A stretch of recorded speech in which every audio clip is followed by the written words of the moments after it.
2024 will go down as the most important year in our lifetime for one reason and one reason only. It's the 20th anniversary of the nectar of the gods known to us mere mortals as Mountain Dew Baja Blast. That's right. For the first time in recorded human history, this sweet manna from heaven is available in stores everywhere all year long. And to celebrate this once-in-a-generation occasion, the boys have been tapped like a soda fountain to collaborate on an extremely limited coastal leisure set of Throwing Fits classics. Codename, Blasting Fits. First up, we got logo lock-up pod shorts done up in a tasty strape stripe that are perfect for linking and building poolside over a frosty glass of ice-cold Baja Blast. Garçon, 2 straws. Next up, we're dropping an easy breezy French terry quarter zip and sweatpants combo as seen on the boys for when you're trying a big dog on the boardwalk. Here's the thing. There's only one way you can be blasting fits all summer long, from the beach to the barbecue and beyond. Head over to BajaBlast.com to learn more. Happy Baja-versary to all who celebrate and everyone blasting fits this season. Throw Gang, we are joined by the Chief of Chow, the menu maestro. You thought he was feeding you? Matthew's just here to munch. Not with eater, but he came for dinner and lunch. 100 bands of finelli. Still getting chopped cheese at the deli. The trade is rough, but the dining is fine. The critic's got Johns, and he love it. He puts the serve in reservation. Never getting a table for 7 because he ate. The Raja of the rating. The appetizer admiral. Like the chef at Horses, he don't like pussy, but he eat out. The governor of Grub Street, he put that shit on like butt cheeks. You got no motion like 2 club feet. Getting stuffed daily on that slut beat. He coming out every night like nut skeet. Chief restaurant critic for New York Magazine, Matthew Schneier. Matthew, how are you? You know, you hear it on pod, but it does hit different sitting IRL? in front of it. Yeah. Getting some spittle on you as I drop listen, these bars. I salute you. I'm afraid of you. I'm leaving. Wow. Thank you for coming. Thank you so much for having me back. Oh my 6 God, that's years right. almost to the day. How Can does you my believe that I apartment? was only 40 then? How does my apartment smell compared to the Barstool offices that you graced us with your presence 6 years ago? I mean, I've been scoping out all of this expensive Japanese incense that's all over the place. Oh, I yeah. think you're living in paradise. Thank you, We're thank locked you. and Yeah. loaded over here. It doesn't smell like protein powder, farts, and cheap deodorant. Like, Oh, I And just dip came spit. from the gym. okay, And dip spit. and dip spit. That's Yeah. right. Matthew, thank you so much again for giving us what is very valuable time. You could be eating lunch. I should And be reviewing eating. it right now. I should Have be you eaten eating. today? No, I've got a dinner coming up tonight, and so I'm keeping it tight until then. Are you, when it's a dinner that is going to be reviewed, do you purposely like fast or what's the plan there? Not like fully fast. I just try to kind of be somewhat balanced. If I know if there's going to be like 3,000 calories at dinner, maybe I can slow roll lunch. But I honestly, there are so many restaurants and so many more open that I probably have to do many more lunches than I'm currently doing, and have to build up to it. But it's training. You know, you gotta It's like a muscle. You gotta Yeah. flex it. Wait, is lunch the new dinner? I mean, Great question. it's assigned. You got 700 words by the end of the week. No. There, Can I dictate them? probably. Matthew, let's do a fit check and then we'll get into the fucking, all the real meat and potatoes because this is going to be a food pod. Absolutely. What did you wear here today, bud? So the shoes are Kleeman, the poor man's paraboot. Don't say that. Oh, really? I mean, they are, but you don't need to say that. I mean, I just want people to know that I can't pay $500 for. You can't or you won't. Depends on the month, I would say. Okay, So, fair. somewhere in between. The jeans are Levi's. What about the socks? Sorry, the socks. The socks are Uniqlo. I'm really on a mission, like a kind of hunt for the perfect white sock. Okay. And I have not found one better than Uniqlo yet, but I have. Most I have people, that's their ideas. final stop. Do you know? I think it's called like Tobiah. It's like Japanese Instagram. They have like odor fighting micromes in their fucking Oh, is socks. that or this, right? so they claim. I don't know about all that, but I'm interested in that. I haven't pulled the trigger of that. Okay. But, Is that like a buy in bulk maneuver for you? Like going to Uniqlo and like, I'm getting socks for the year. not the year, but I think it's like a nice sort of like quarterly Check-in. Check-in, absolutely. So yeah, socks are Uniqlo, jeans are straight from Vietnam, non-vintage Levi's 505s. 505 man. Okay. I was very loyal for a very long time to 501s, and I honestly kind of like the 505s better, a little more comfortable. So Pants are getting wider, my friend. And so am I. So it's been 6 months in this new gig. I'm having a great time. Opportunity of a lifetime. Have you found the Ozempic plug yet? Yeah. I can't have it. You get the Ozempic, you don't eat. Oh, that's right. That's the worst part about Ozempic. It's not like I get the losing weight part, but it just kills your appetite and you get disgusted by food, which is one of life's only joys. I would say, that? not the only reason to live, but I would say top 3, maybe top easily 2. Top 2 and an 8 too. I'm not ready for that. No disrespect to my diabetic brothers and sisters. Sex, drugs, rock and roll, eating. Oh, I thought this was like a fuck, marry, kill. I was like, no. Fuck, marry, kill. No, sex, this ain't Barstool killing, anymore, or buddy. marrying. All right. What are you wore a lot of layers today. Yeah. it was going to rain. It was going to be hot. It was going to be cold. I didn't, Welcome to New York, baby. With the belt is Max Henry. I got to shout out my boy Max. Twinsies. There we go. Shout out Maximum Henry. I've got the sort of like S&M studded one. Very cool. You've got the Cowboy Carter over there. Yes, sir. Act 2. Yeehaw guy over there. There we go. The sweater is old Prada. Beautiful. You gotta throw one in for the fans, if you don't mind, please. It's very scratchy, so the beater underneath is Scheisse. Sorry, the what? The pleaser, the wife pleaser. Yes, of course. Well, or husband pleaser. Yeah, partner I was pleaser. gonna say, the tank. The monarch. I recently learned that if you want to do a gender neutral, not king, not queen, you can monarch them. Oh. Very regal. Well, what if you're Irish? Ooh, fuck the monarchy. Damn, you got your ass. Wow. and the prime minister beater. The IRA is back. So Scheisse under there. Scheisse. What else is there? Is it really called Scheisse? Like shit? Like poop? I think I'm just mispronouncing. A Scheisser. Okay. So maybe. I don't know. Some more denim. We got that's an age old APC over there. That's that. And then I have my favorite La Mer Uniqlo raincoat. Over nice. bald in your corner. Yeah, that's a nice piece, dude. Shout out Uniqlo U. Shout out Christophe Lemaire. What's the little earring? This is little hoopy. What's her name? Maria Tash. Oh, same, bro. Twinsies. That's and what are the panties? Oh, we really going there? Yeah. CDLP. Oh, wow, Swedish. Right? Or Danish? Swedish. Nordic. Swedish. I actually don't know. They love some sexy marketing. Yeah.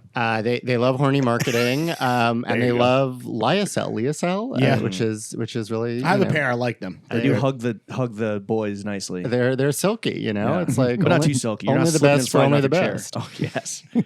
You gotta invest on what you put on your fucking cock and balls. Yeah. I used to be very dedicated to the Century 21 3-packs of the Calvin Briefs, and my office is no longer right by Century 21. Right? And Century 21 also briefly closed. So it's just a proximity thing at that point. It was time to trade up. Yeah, once you guys unionized, and got that little pay bump. You're talking about my balls. Yes. They finally joined forces into one ball. Left and right unionized. Yeah. Against the shaft. Fuck the shaft. Teamsters 6'9". All right, and you were sipping on Greenpoint's Finest and Diet Pepsi. Wow. What do you think of the Diet Pepsi are you more of a Diet Coke man? I Diet Coke, any soda is a real indulgence for me. I really try not to do it too often. I kind of habitually go for Diet Coke because I've been marketed to. I understand that this is your pick, this Pepsi. Thing. And also we are a Pepsi Co podcast now. Yeah. Oh, nice. Yeah, we've been working with Baja Blast on celebrating their 20th anniversary. Happy Baja anniversary to all who celebrate. Yeah. God bless. Shout out PepsiCo. Shout out Pepsi bless. Job bless.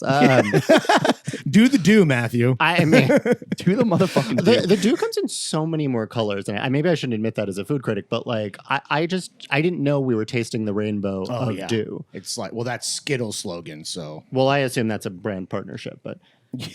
And then like the LGBTs get in there somewhere because flag June. The Diet Pepsi. It does. Wait, you got that because James was like, I get Diet Pepsi, and you. Well, I said, I want the specialty of the house. And I said tap water, and you said no. What are you having? I said Diet Pepsi. You're like, all right, I'll have what he's having. I do feel a real responsibility as a critic to have what the people are having, what the house is known for. What the chef recommends. Yeah, well, it's and they say to me like, how do you want your steak? How do you want your salmon cooked? I say, it's like you're the chef. I'm the dick who eats it. So I'm the like, vessel. Listen, I mean, when I'm cooking for myself, I have my preferences. I know what I like. I know what I prefer. If someone says to me at a steakhouse, like, we recommend, well done, I say, well, Trump Steakhouse. I'm leaving. Yeah. But no, generally speaking, I do feel like part of my job is to kind of receive what is intended. And so I did want to try this Diet Pepsi. And, having tried it, I will never be back. Okay. And that's fine. I respect everyone and their tastes. I was saying, just before we started, it really gives me sort of like a visceral body hit of the Regal cinema. My household is a member, so it's not brand new to me, but my father before him was a Regal member. Yeah. Well, it's more my boyfriend, but yes, Right. very much so. But we'll married make it into through. royalty, or you're dating royalty. In fact, I'm engaged into Engaged? royalty. Oh, congrats. Congratulations. Thank you very much. He married up, ladies and gentlemen. He's marrying up.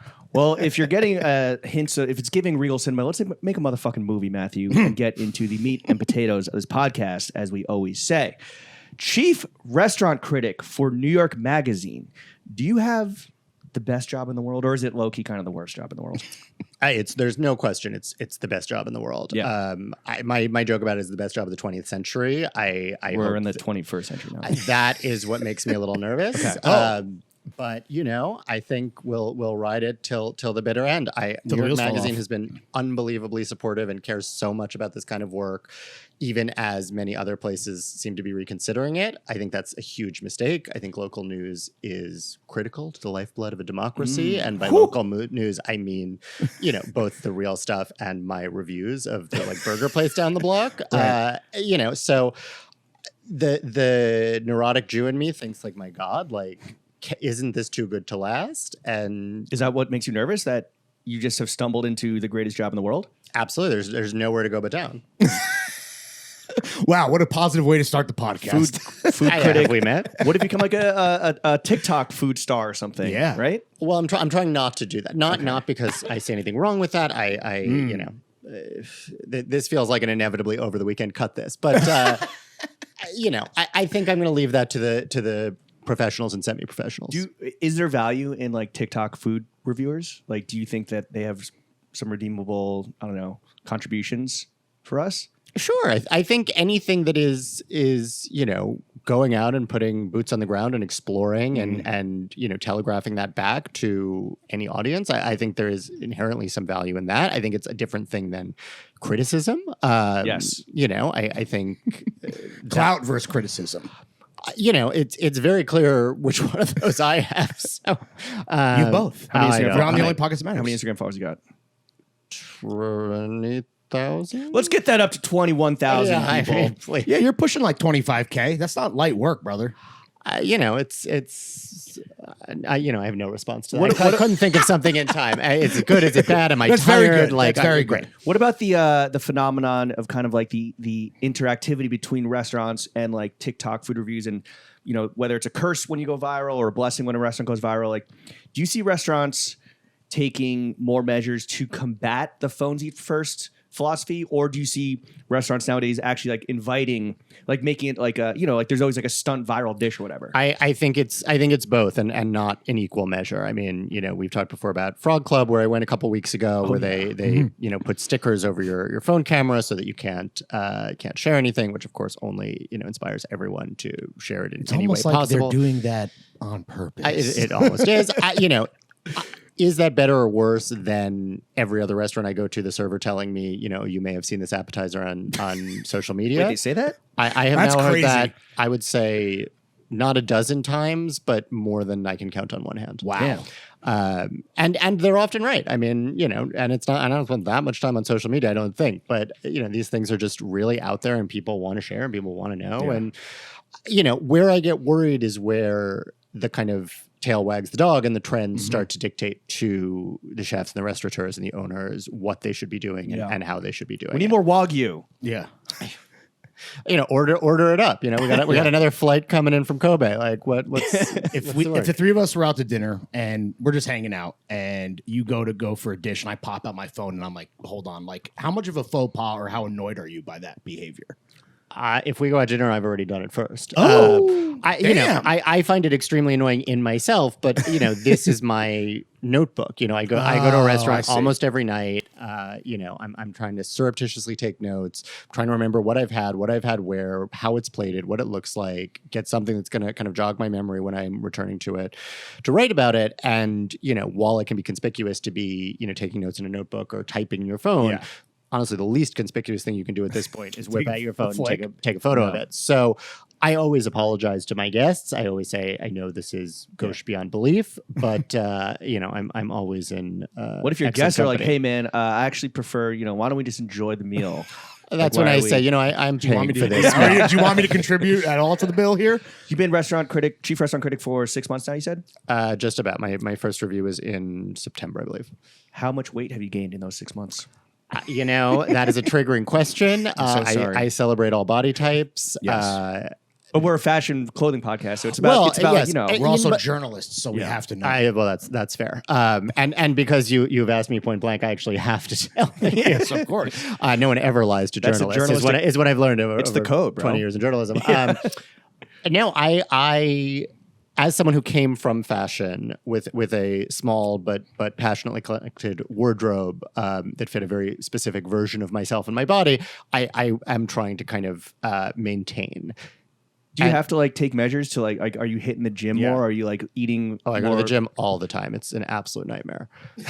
Are you doing cardio or is that Equinox eucalyptus I'm getting? Tossing plates? Well, actually today I was with my sweet trainer, Elliot Frank. Shout out, Frank. Greatest trainer in the game, who does not work at an Equinox. He works at a much stanker gym. So whatever you're getting, I apologize for.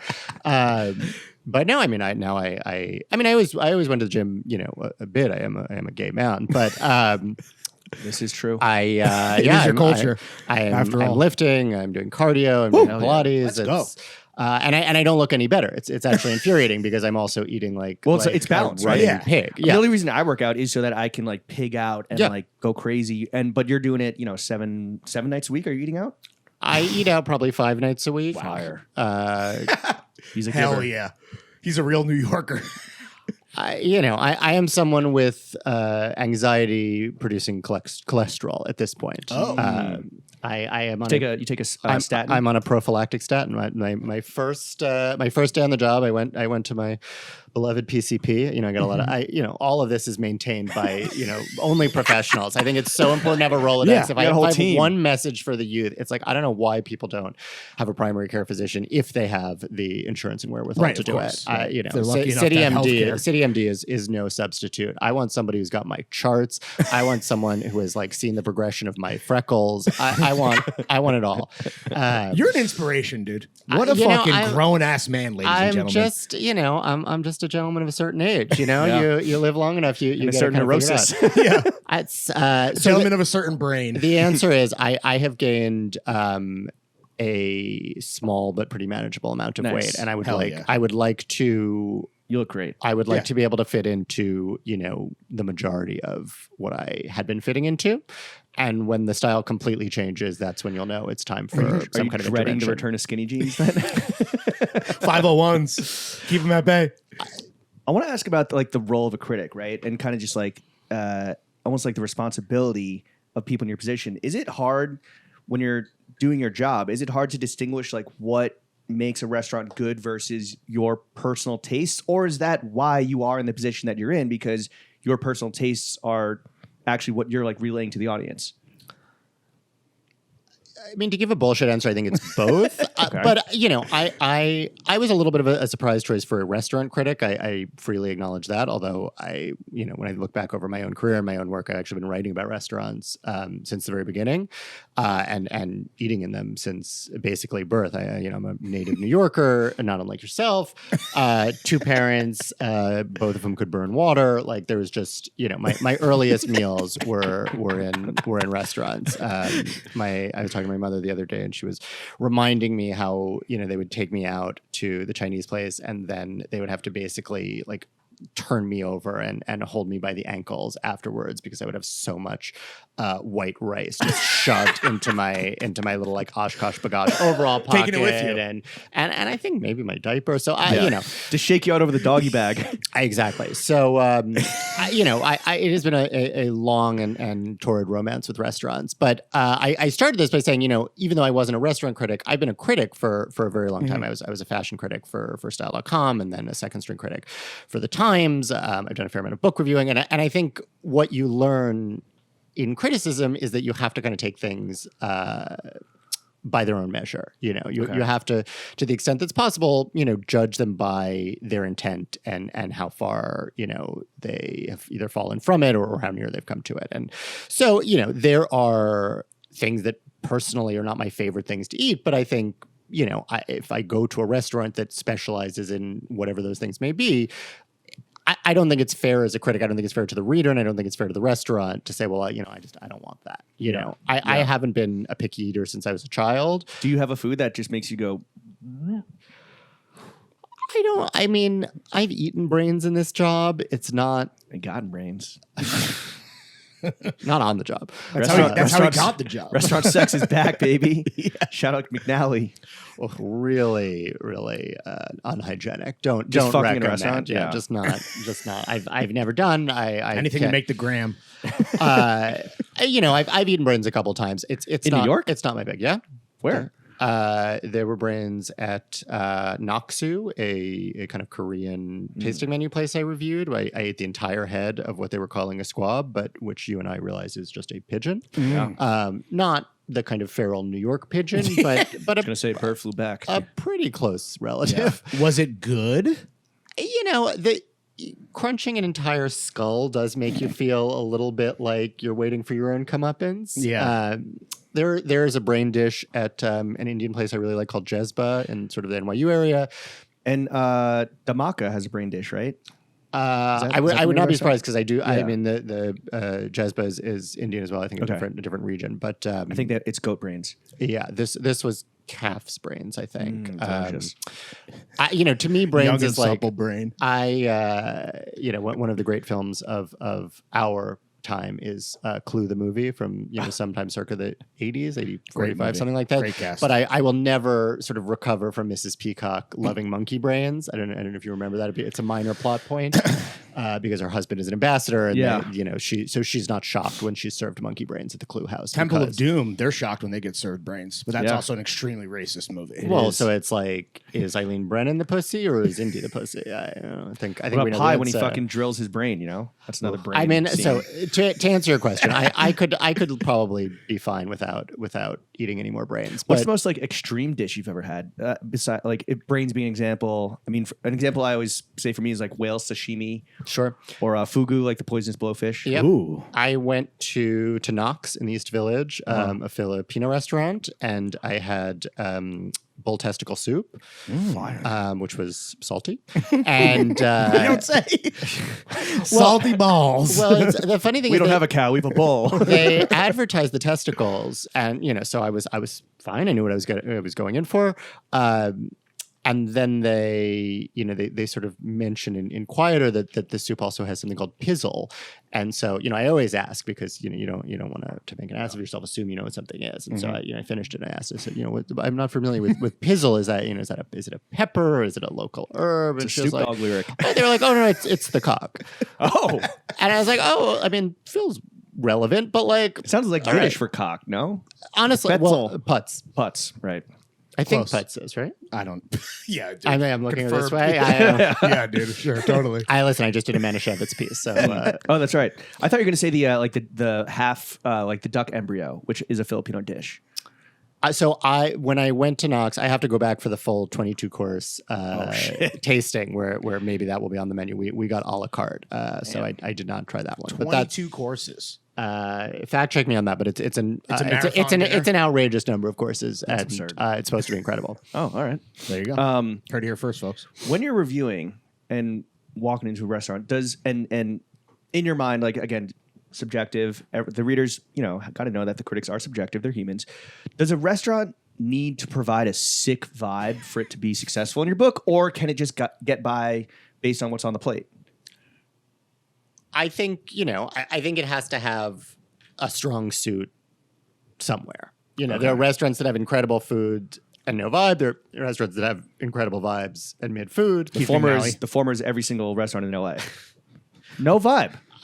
Listen, LA Vibe vacuum. LA is a town that I have not yet fallen in love with, despite my best efforts. Is the diplomatic way I will put it. So that was beautifully put. I know they have great food. I will keep trying. I'm open to it.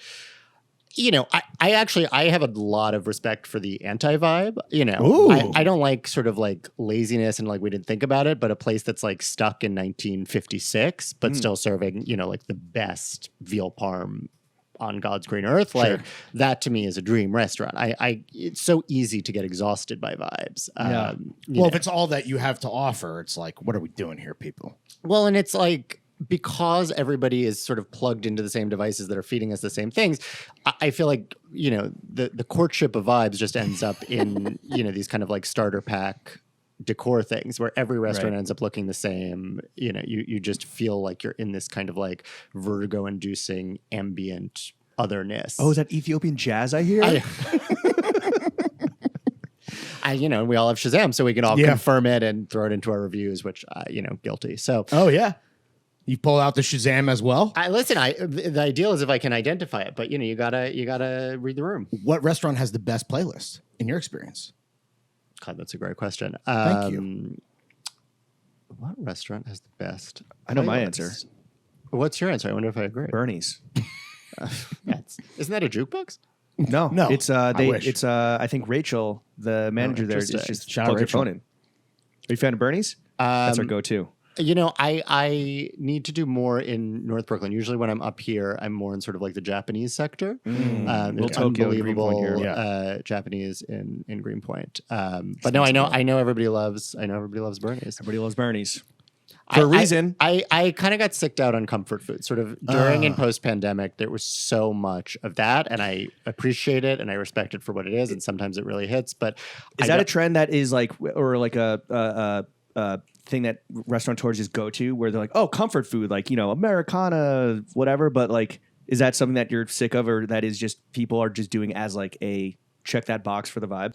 I think there was a real comfort food moment, and I think it makes sense. I think it was a long moment where we were all really in need of comfort, and I enjoyed it, while it was happening. I think you can overdo it. And so I wrote a big piece at the end of last year about the return of weird. And I thought that was a great development. After I was actually also here at Elias in Greenpoint, eating aerated eel. Haven't been there yet. Where you sip the clamshell. So you chug the clam if you're doing chug it the right. Clam? Damn, dude. The Shotgun that bitch. The clam That's a different type of eating out, brother.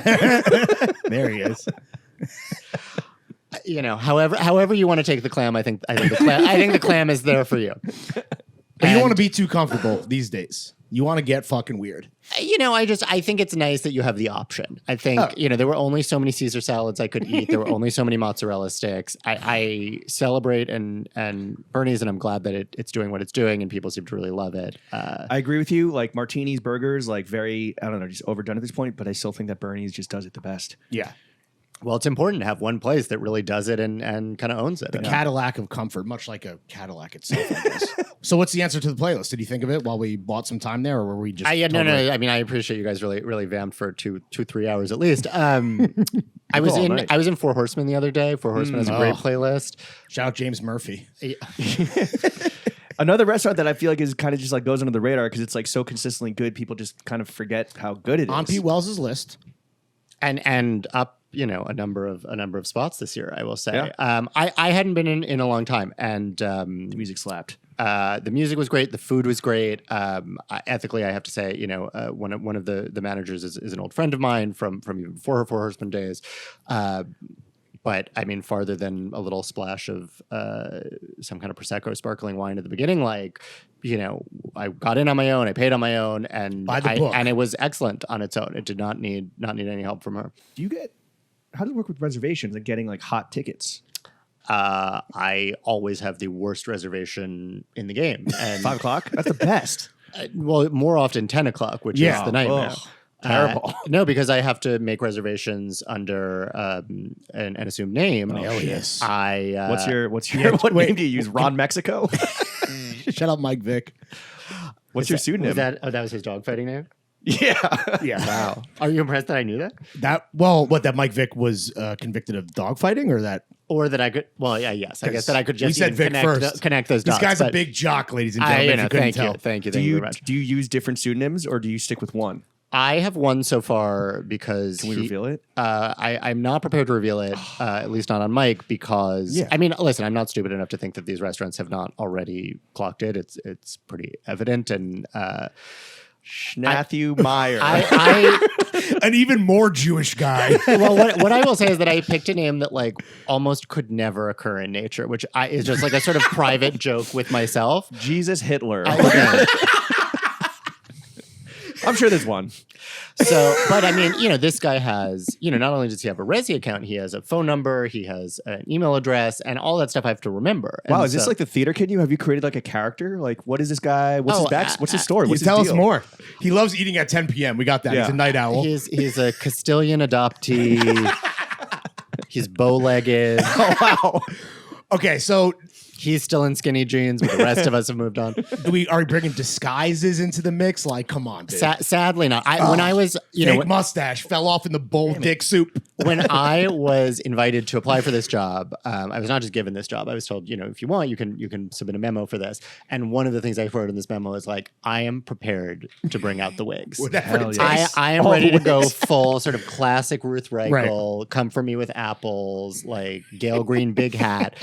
And they were like, nah, we like your ideas except that one. Like we think that moment is Pocket past. that one.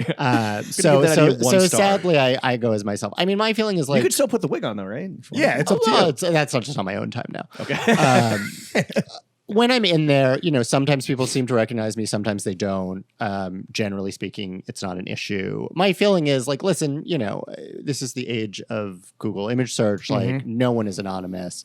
I just don't want anybody preparing for my arrival. I don't want them bringing in ringers. I don't want them ordering new things that are not otherwise on the menu. Right. Once I'm there, I don't know, maybe they can be a little more attentive than they might be to a random schlub. But like, even that, I mean, these places are so fucking busy now. It's like hard to care more about me than about And anybody you're not else. expecting any type of treatment at all. So I want to be the most regular, the most average. I take very seriously that though this job is an incredible privilege and pleasure to do, my real job is reader service. I am here to communicate to people, who are going to not 5 or 6 restaurant meals a week, but one a week or one a month. Like what's good, what's really worth it, what they can expect when they're there. thank you for your service, by the way. Thank you very much. Thanks for saying that. Of course.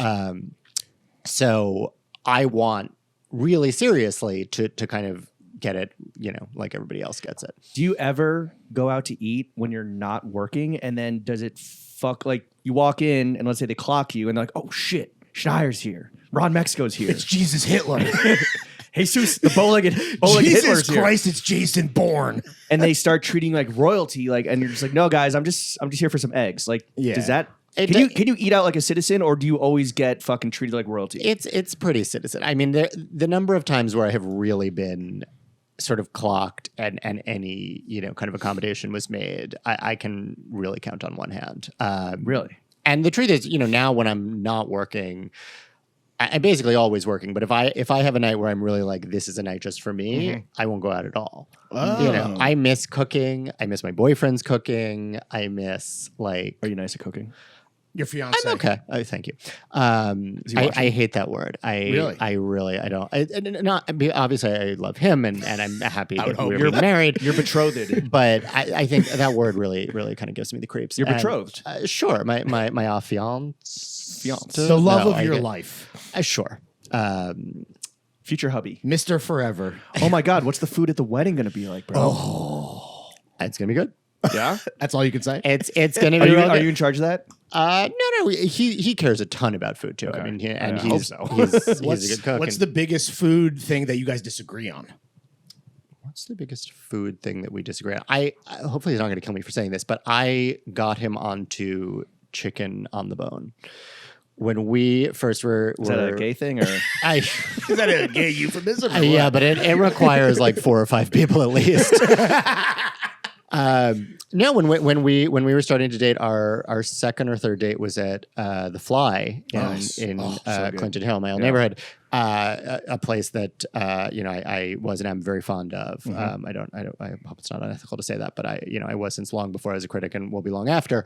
And the Fly's thing is rotisserie chicken. It's more or less the only thing on the menu. They got a bunch of sides, they got a salad, they've got a sandwich, I guess, but like really you go there for this chicken. A bird. And I didn't know, because he was an adult, that he had this thing where he was still kind of like freaked out about eating chicken off the bone, and Like he never ate wings. He's just he's Greek, so they don't. Oh, so he's a nuggy boy.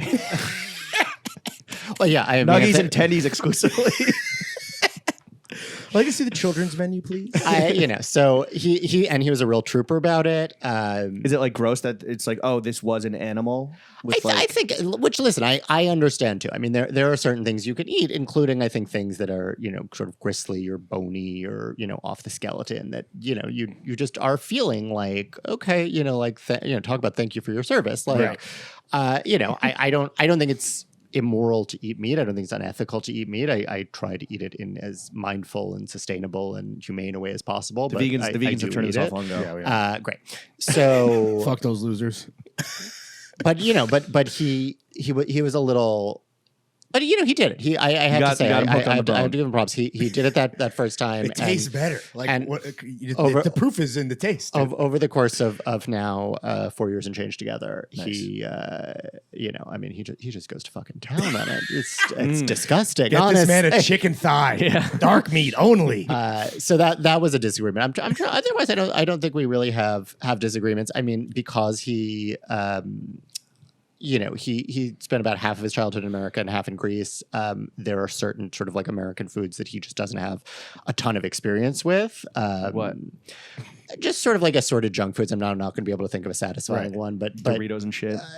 Like he'd never had a Frito pie. Okay. Delicious. I can't pretend that I'm a Texan. I'm not. I used to have Frito pie as a child at Cowgirl Hall of Fame, the drag Tex-Mex spot on as Hudson a child. Street. Shout out. Yeah, it's like I think my mother clocked early and was just like, we're gonna support quietly. Although I said that that's pretty loud support though. I said that to her not long ago, and she was like, those were men? Stop. God's truth. So, but I mean, literally, Justin Vivian Bond used to perform there, and maybe I was there for it. I honestly don't know. I hope I was. You were balls deep in the Frito pie, so you should be taking photos of your phone, not the exactly. talent. Not the so Frito pie is when I remember he was like, "I'm sorry, like what?" I mean, and slop on Fritos, slop in a bag, and it's in the bag. Yeah, you're eating the bag. And I was like, well, I mean, obviously you're gonna take down some of the bag, like a good Saturday night. What do you cook for him?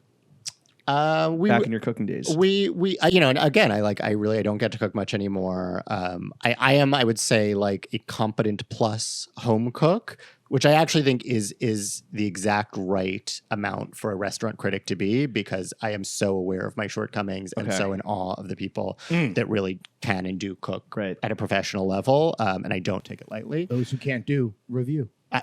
Nice. They don't build statues of critics. Ooh, that's true. Does that make you upset? They don't build that many statues of chefs unless I've missed some of them. But tear down that statue of Matthew. He was just a critic. Tear down that statue, Batali. I mean, what's the for other reasons? Is it actually an Oscar Wilde quote, or is it apocryphal? Eunuchs in the whorehouse. They don't build statues of critics. I just saw Charlie XCX wearing it on a t-shirt. That's where we get all of our news.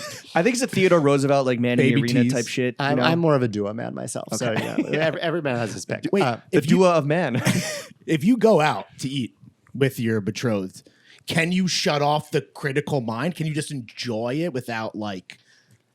Yeah, but I mean, I joke that like one of the reasons I was good for this job is that I was always getting loud with my opinions. It was just people weren't paying me for that. Like I just found a way to channel that into a revenue stream. Got it. Okay, that's fair. But I am not everything does need to be reviewed. Like I'm perfectly happy to eat Chipotle, to eat what's your Chipotle order? I like the blandest, most boring. I mean, chicken or barbacoa if I'm prepared to like have a real experience. What's your favorite fast food spot?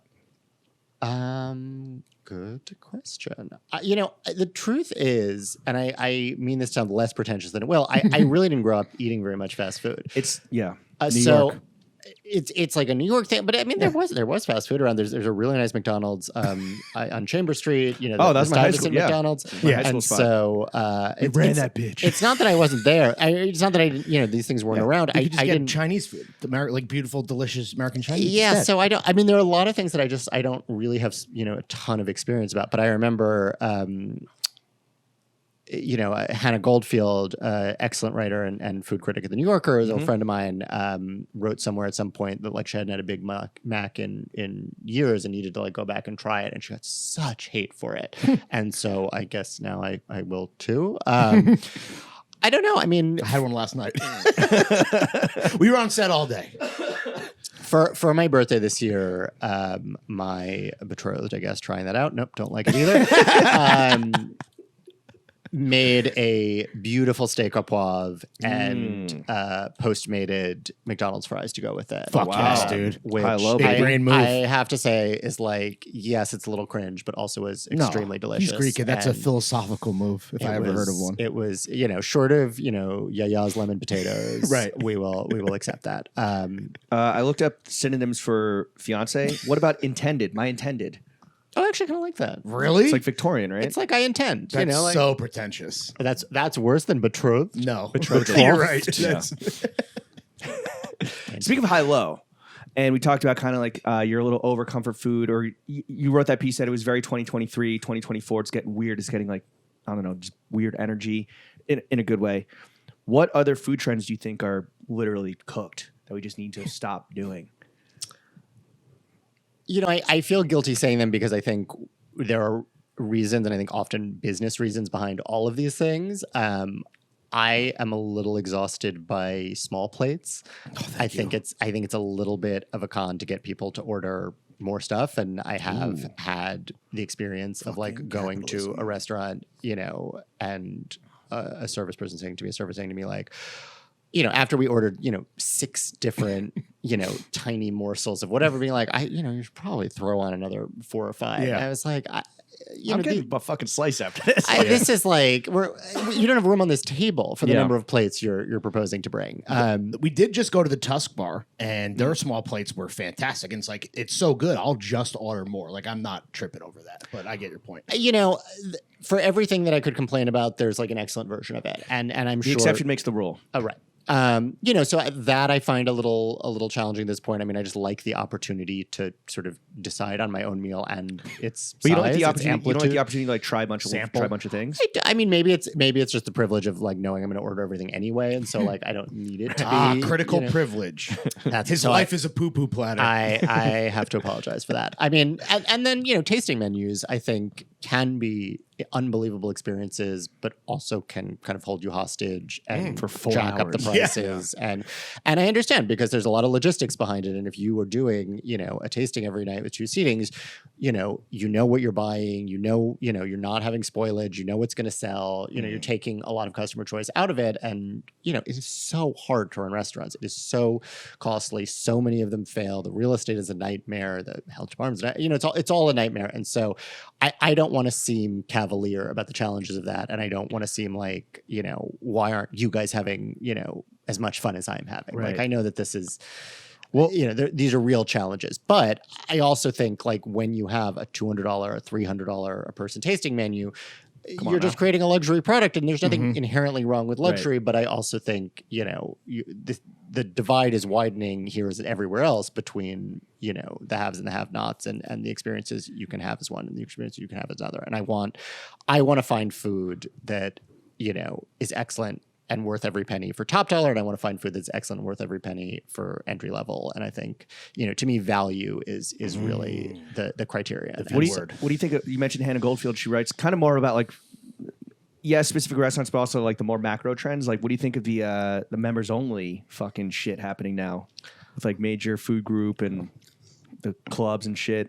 It's happening because people want it and people will pay for it. A sucker's born every minute. I think it's bullshit. I reviewed a couple places that sort of were members clubs or were acting as members clubs. One of my first reviews was Sartiano's, which is owned by Scott Sartiano from Zero Bond, and it is not a private club as Zero Bond is, but it is. Did it suck? I didn't have a great experience there. I can say that for sure. It's easier to trash than a mom and pop shop. I'll tell you that much. Yeah, and I have to say it was an early review, and I have to say I didn't feel too guilty out of the gate. You slept like a baby. The vibe in here is rough. I mean, we were really treated poorly. The food.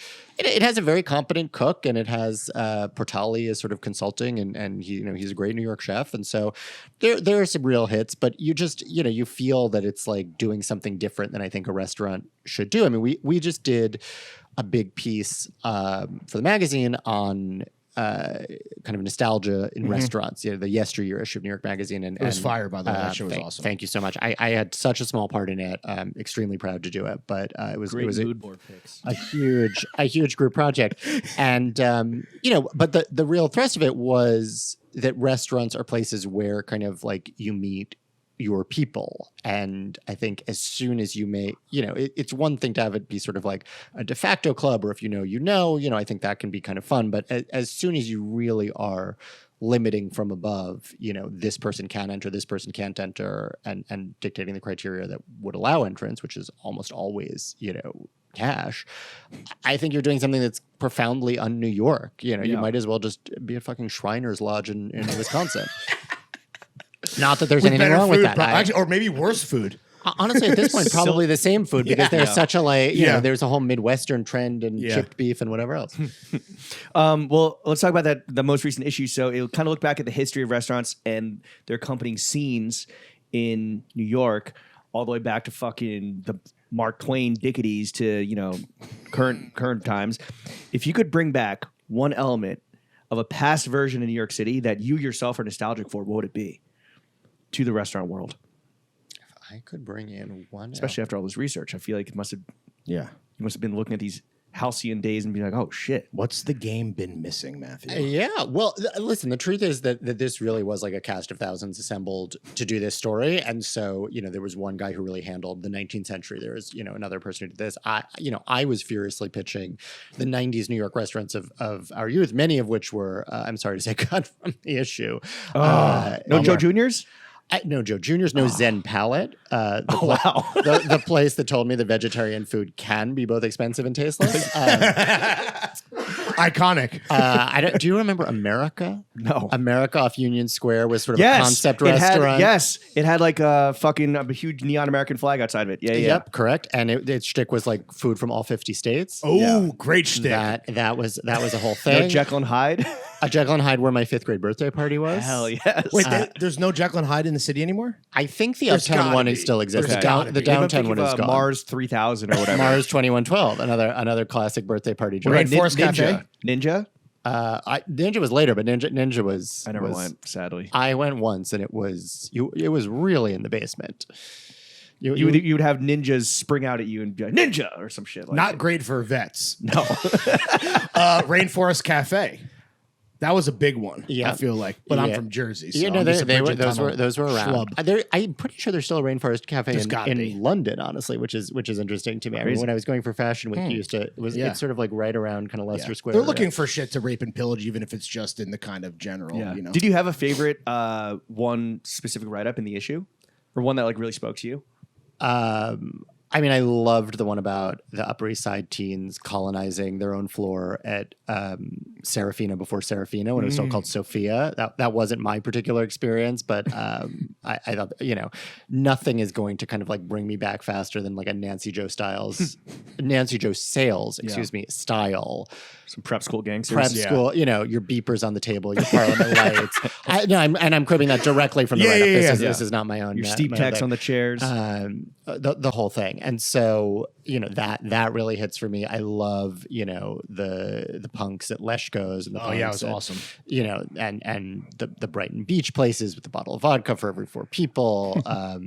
I have some other ones that I think are gonna, I hope, come out online. There's so much in this issue, and not all of it fit in print. What would you bring back if you could? Smoking? I mean, I certainly smoking in restaurants I didn't love. Smoking in bars I loved, because I feel like that you were sort of choosing to have that night. Where do you stand on the cheeky dart after a meal? Crucial, absolute treat. Like, I would say I have left my smoking days behind. I will have like a cigarette maybe once a fiscal quarter. Okay. When you're buying your Uniqlo socks. Exactly. You make a day of it. Right up there at 53rd and 5th. It's like after like a crazy rich meal, you're just like, I need to fucking cut through this. Although there are alternatives. There's all sorts of things that you can. What else? Yeah. What's healthier? What's a healthy alternative? Fernet? Like like booze. Everyone's incredibly healthy. Gonna keep me alive forever. What's your drink of choice when you're eating out? Some vino? I have become, I'm sorry to say, a real wine guy. I'm aware that it's one of the more annoying things whatever that a person can be. I came by it honestly. I actually was sort of interested in it, and then I started continuing education, and now I'm even more interested in it in a way that is even more boring and more expensive. What grapes are you fucking with right now? I think Chard is really underrated. Shoddy potty? I think it's become a punchline, but I actually think for the summer, you were like always gonna have a better drinking experience with like a halfway decent Chard. You are a wine mom, dude. You're a wine mom. Listen, come by it honestly. Live, laugh, wine. I think listen, come out with me one time. We'll see. I would what we love get. to. Yeah. Real quick, while we're on the subject of booze, what do you think the drink of summer 2024 will be? That's a great question, and I do not know the answer to it. But I also think you can't know the answer until the summer hits. Do you think there's any contenders though, like that are any front runners, any dark horses? What's in the ether? What are you feeling? What are you seeing? It's just it hasn't been warm enough to like have the first one. I mean, I think we all have to stop drinking martinis. I think we all started doing it kind of first. It was a joke, then it was sort of an affectation, and now it's just a drinking problem. I love a martini. I would have a martini whenever. What kind of martini? So I have gin only. I don't. Okay. I believe in a vodka martini. I just don't like it. And I do not agree with you, but I allow you to order it. I listen. I will die for your right to say so. But thank you. It's not for me. Super filthy, dirty, like Shrek's bathwater, or is that like some basic bitch shit? No, I don't believe in that. I dirty is just, it's not for, like, it's, if you want olives, have olives. Right. Like, Damn. At this point, motherfuckers just drinking pickle juice. I just think it's a way not to drink gin. I happen to like gin, unfortunately, and so my martini is gin martini, Plymouth if possible, not too dry. Okay. I actually think vermouth is very underrated. I like vermouth on the rocks, vermouth and soda. Vermouth on the rocks? Vermouth and soda. No, but vermouth on the rocks is a crazy order, dude. Yeah. I mean, it has to be a nice vermouth. It can't be like obviously red, white. Depends on the day. Depends on the bouquet. But you don't think so? We're done with martinis. We're done with espresso martinis? Please. I think espresso martinis might be here forever. When I like walk down the street now and like you see like these bros with these, God forgive me, but like lady glasses of espresso martini just chugging them. I'm just like, just do cocaine like a real adult, dude. It's I like it. It can be a nice treat, but like it's like an ice cream cone to me. It's not like a drink. Juicy chilled red. Where are we with those? Ooh. I think forever, please. I think they're good. I think they're basically always over chilled. Really? Yeah, they are. You don't want to put some cubes in that bitch too? Listen. I think if you want that, you should have like a white wine spritzer, which I love by the pool. Like, but again, it's a different thing. I think wine temperature is one reason people don't like wine. I think most reds are served too warm, and I think most whites and most chilled reds are served too cold. Wow, that's not a particularly hot take. I think everybody in wine thinks that. I don't want to sort of get out over my skis, but I agree with everybody else on that front. What do you think will be the seafood of the summer? Here we go, because there's always one. Pitch him your thoughts. I mean, is the clam here? Are we ready for the clam? I feel like that's what I think it's going to be. But what I feel like there was that clam toast moment. Everybody was, it started at Hearts and then it kind of was bubbling shout out up. the sister restaurant of the Fly. And that's the best clam toast, I believe, in the city. It is phenomenal. I would agree. So I think it could be that. I think mussels are pretty underrated and also extremely sustainable. And cheap relative to relative seafood. Prepared how? Or just any mussel dish?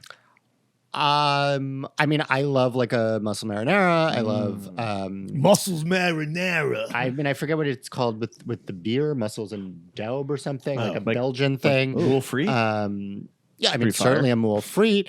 I like a chilled mussel, like a raw bar mussel. Like, no, I don't know exactly what I don't know exactly what the preparation is. I think like an escabeche or something like that. But like Like at Servos? Exactly. Well, now we've like truly hit the trifecta of that restaurant, and I see him in the tank. I'm never going back. Sorry, Nick. Wait, why are you going back to Servos? I'm just saying the only restaurants I've now mentioned on this podcast. Got it. Hearts, From the the Fly, okay, and yeah. Servos. Oh, shit. Well, they got a new one coming soon. Allegedly, yeah. Are there any restaurants coming soon that you're very excited for?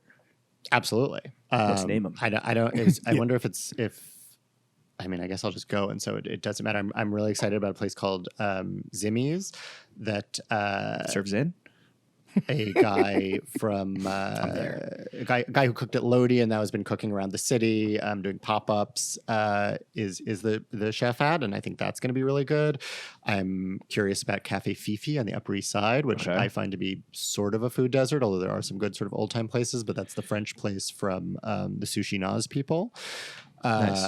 Let's see where else is good. I'm really looking forward to Le Veau d'Or, the kind of rebirth of the classic Midtown place from the Frenchette guys. I'm really If looking. it's anything like Frenchette, I'm right there with you, bro. Start saving now. There's there's a million places that I am excited to get to that opened in the last 6 months that I haven't gone to yet. I mean, there is so much energy right now in Chinese food. There is so much energy right now in Middle Eastern food. There's so much energy in Persian food. There's just like we're in a great restaurant moment. I mean, I know it's like popular to complain about everything, and I complain about everything, and everything is expensive, and it's impossible to get a reservation. But there are like a lot of really good places open, and I want to celebrate that. I feel like I sort of have the reputation for being a pain in the ass. Really? Well, at least in the reviews. I don't know, though. I sort of read them differently than other people. I thought I read gave your I read your Frog Club review, and I was like, wow, I'm surprised you didn't really go harder. And you're like, I thought I was pretty harsh on them. I'm like, you were kind of nice to them. I think what I've come to believe is that these reviews are sort of Rorschach tests. I think you see in them what you kind of People are believe in projecting. them. Yeah, I'm seeing a dead cat.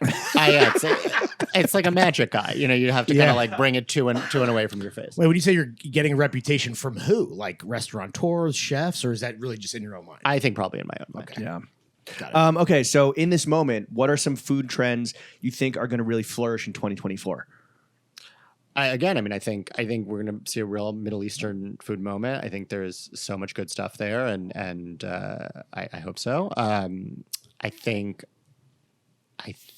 What else do I think? I think I'm really excited about Persian. I think last year was great for Persian. I think Ival Sofre, the new Sofre Cafe. Like I think all that stuff is great. There's like a new Lebanese place that's opening that's kind of somewhat similar to that. Obviously, Lebanese not Persian, but fine. Where else? I mean, we seem to be in like a good bakery moment again. A lot of bakeries. A lot of baking. Celebrate that. We'll see. I think like I said before, I think that there was a sort of a long moment of comfort food, and I think also sort of a bistro-y food. I think that is not the same Please, as comfort no more fucking food, French but, bistros. Please. Yeah. And I love a French bistro. If you told me I could only sort of like visit one city in the world for the rest of my life, it would probably be Paris. But I don't. I also want to see what else is out there. So I think that maybe we'll taper off a little bit. All right. Yeah, I don't know. What else? What are y'all saying? I don't know. That's why we had you here. You haven't left the apartment. No, I just go to Frog Club. Matthew, can you we were talking about kind of like the magnificent, gigantic tapestry of the city, but can you just focus in real quick? Can you share your personal favorite restaurants right now, or do you believe in gatekeeping? I absolutely believe in gatekeeping. So we're not gonna hear. No. That's I am joking, of course. My whole job is anti-gatekeeping. I mean, I went to Frog Club to not to blow it up in terms of negativity, but to blow it up in terms of public proclamation. Right. And they in fact were relatively generous about the whole thing. I have to say, all things really? considered. After the fact, the chef sent me a note and she said, I enjoyed reading your piece, and I said, great. Seems like thanks that's for having me. a strategy that she employs. Everybody's got their move. Have you ever had a chef or restaurant clap back at one of your reviews, like get really upset or angry? So far, not to me. I have heard through the grapevine. Like to your editor or Not so much to my editor, but because I've worked in the media for a long time, I have friends who do other kinds of food writing, cookbook authors, things like that, and so Are they like, it's on site, or is it like never show your face here again? I mean, I hope not. I'd like to go back. The place I'm thinking of is a place I really liked and thought I had given a really good review. Really? To, so and it wasn't good enough. Keith McNally's fucking posting on Instagram right This now. town is not big enough for me and Jesus Hitler.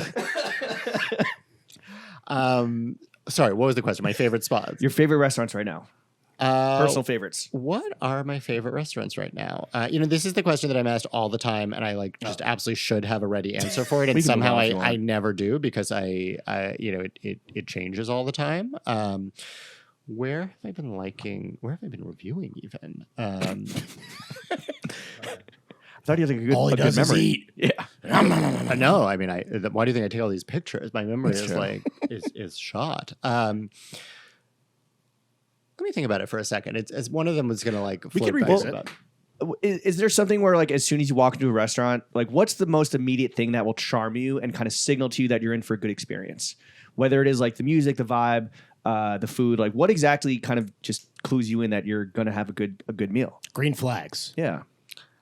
I think lighting is so important. Ooh. I think so many restaurants are either too bright or too dark. It's like hard to hit the perfect medium. I think noise level. Way too loud. I mean, I'm worried that I'm like, going to officially cross the transom into senility, but like I want to, I literally have said to my editor, can I expense whatever a Earplugs? decibelometer is? No, I want to be that person with the like machine in the restaurant being like beep, beep, beep, beep, beep, beep, beep, and seeing, and I want to start including, like really? Like the, sound like yeah. F-18? I don't even actually, I haven't even looked up what the relevant unit is, but like this place is like, 78 hertz per million or something. Yeah. Like It's like being in a Yankees playoff game. We need the noisometer, the clapometer.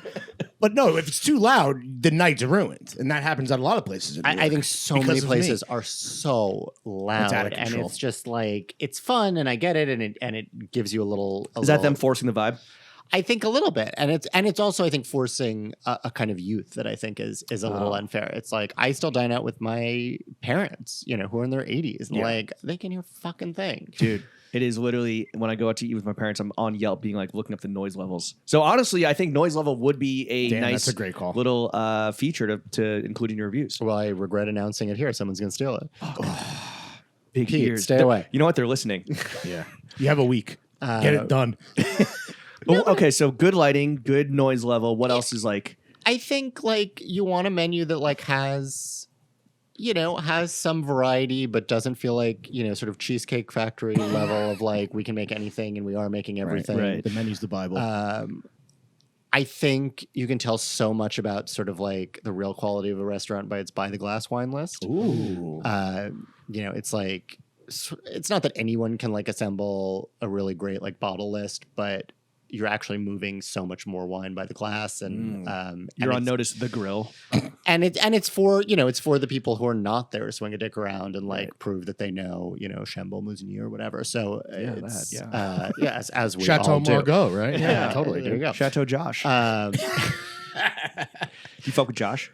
I've actually never tried Josh. Oh, we should really? I should have asked for Josh. Yeah. Josh would have It's been not bad. a good podcast tip. Do you fuck with any wine out of like a box, like any box wine? I'm open to it. It's apparently getting better. It is, as are the canned wines. There's a wine newsletter I subscribe to, a brilliant wine writer called Karen McNeil, whose writing I love, and she was recently saying she had been using for years, I think I'm paraphrasing, but had been using for years sort of canned wine as a kind of a metonymy, I guess, for bad wine, and a metonym, if you will. And she did a tasting of canned wines and found some were pretty good, and so she's gonna take it back. Shout out Underwood. Yeah, you never slapped the bag. Yeah, a little Franzia action. Well, I mean, in my youth, but it's also been a while since I've done a keg stand. Right. While we're on the topic, what is Matthew's media diet? What do you love to read in your free time? I love to read New York Magazine, best magazine in the game. There it is. Plug. Multiple ASME Award, both nominee and winner. Talk y'all shit. Great magazine. I still love the New Yorker. I think New Yorker is a great magazine. Their app could use some work. No comment. I think the Times Magazine still has great stuff. Shout out Big very Willie. frequently. My friendliest nemesis, my Willie most Stalley? nemesis-y friend. Really? He is offended that I've had him on mute on Twitter for 4 years. Wow. That motherfucker do be tweeting. And they all slap. Shout out friend of the show, Willie Stalley, bro. Except for the ones about like alternate side parking. Those I could do without. Yeah. I want to say here publicly, Willie, I love you, and He's listening. I hope we can bring it back. Good luck with the Jetta, Willie. Wait, since but when it comes to food, what's like some good food podcasts or like newsletters? Like, let's go in the independent route real quick. I'm still discovering. If you have a great food newsletter, Okay. please send it to me. I would love to see it. I recently subscribed to your friend of mine, Jason Stewart's food newsletter, and I think it's pretty Shout out good. Jason. I Back will on the say sticks. my favorite food magazine, and honestly, maybe the magazine I'm most excited to receive every like quarter or whatever when it arrives, is Cooks Illustrated. Okay. An unbelievable magazine. Really takes the science I was bad at as a child and jams it into the eating and cooking I want to do now. What of it? I like the Claire DeBoer newsletter, chef from King here in the city and Jupiter and Steakhouses upstate. She sort of cooks in the way that like I think we all sort of wish we could cook, where we just sort of like scoop up an armful of like tangerines and ricotta, and like I had some leftover dill and fennel seed, and I put it all in a tin. Compost and cuisine. I cooked it at a temperature I didn't bother to check until she was done. And, because she is a genius. beautiful chef, it comes out perfectly. And when I make it, it's like literally a dump cake. Yeah. But Plate of slop. Shout out Rochester. That shit's a garbage plate, bro. Yeah. Literally. did you ever go to the Rochester Garbage Plate restaurant when it was here in He Clifton lived right Shout there. out Brian, man. Shout out Radical Wine. I was super bummed when it closed because I thought the burgers were fucking awesome, dude. It's actually now, I don't know if you've been back, but it's become oh god, this is It's called like Radio Quara. Soup. Nigerian. It's like Nigerian soups. Nice. Yeah, goat pepper soup. Yeah. Really, really delicious place. Really enjoyed it. Yeah. Who's your goat? Martha or Ina? I mean, that's Solomon's choice. Paula Dean? Sophie's choice. Sophie. No, definitely Sophie's choice. Solomon Had to splitting cut the baby. Oh, yeah. But I guess the baby wasn't two people that you had to was it a Siamese solder twin? together. Yeah, all right. That's the Paula Dean metaphor. Yeah, the old Siamese choice. I have to say I adore both of those women and their prodigious outputs. Martha's prodigious. young Martha Stewart. I have. Who's far? I was going to say I haven't had meals with both. I have not had meals with both. I had a meal with Martha and I had a cooking lesson with Ina. Holy shit. Okay, please tell us about Did both Martha of the make experiences. the chicken lobster monstrosity? No, although after that I did reach out to the restaurant to see if they were open because I would like to eat it. Okay. What was the meal with Martha? I did a piece with her and Snoop when they started their VH1 show. Did he serve the pizzle? I know, well, we went out to God, what's that restaurant in LA? That's the good guy, the good one, the nice guy. the nice guy. Is that the one At I'm the thinking club? of? Like the word, like Travis Scott will like do a DJ set. You went to the nice guy. Yeah, and we had a private room in the back. Was Zach Bia there? This might have been before Zach Bia's birth. I'm not sure. But they did at the time their version of a Jack in the Box taco. Which by the way, I love a Jack in the Box and taco. Martha had never had a Jack in the Box taco. Wow. But she had a zhuzhed up version. She tried this one, but she was like, "Well, I've never had the original." And Snoop was. People are really divided on that because some people are like, "This is cat food for people," but I find it to be it's one of my favorite things. I don't have Two for $1, baby. Well, there you Wow. go. That's same price as cat food. So I Cheaper. Cheaper than cat food. That's their slogan. I know it's good. And then Ina, I did a piece that I was very fond of, profiling Ina during sort of like the early mid pandemic when she became such a hero when for she- drinking yeah, that yeah. giant Cosmo. Did you have a giant Cosmo, the fucking size of a small I child? did not have that, but we made, she declined to receive me at home in East Hampton because she and Jeffrey are of a certain age and we're concerned about, of course. about transmission. And so Got to protect Jeffrey at all costs. America's favorite CIA agent. America's favorite spook, dude. And so we did a cooking lesson on Zoom, and I made an unbelievably delicious icebox cake using Kate's cookies and mascarpone.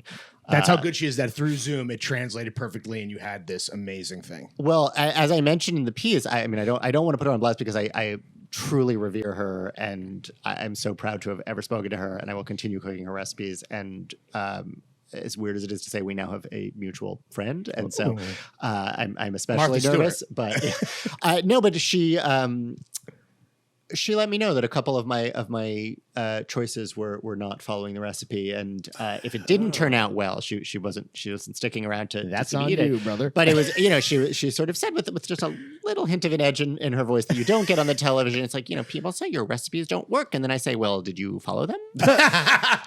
And she was right. I thought you could substitute a cookie with nuts for a cookie without nuts, but come on now. it was Not it the was, same. dare I say, nuts to think so.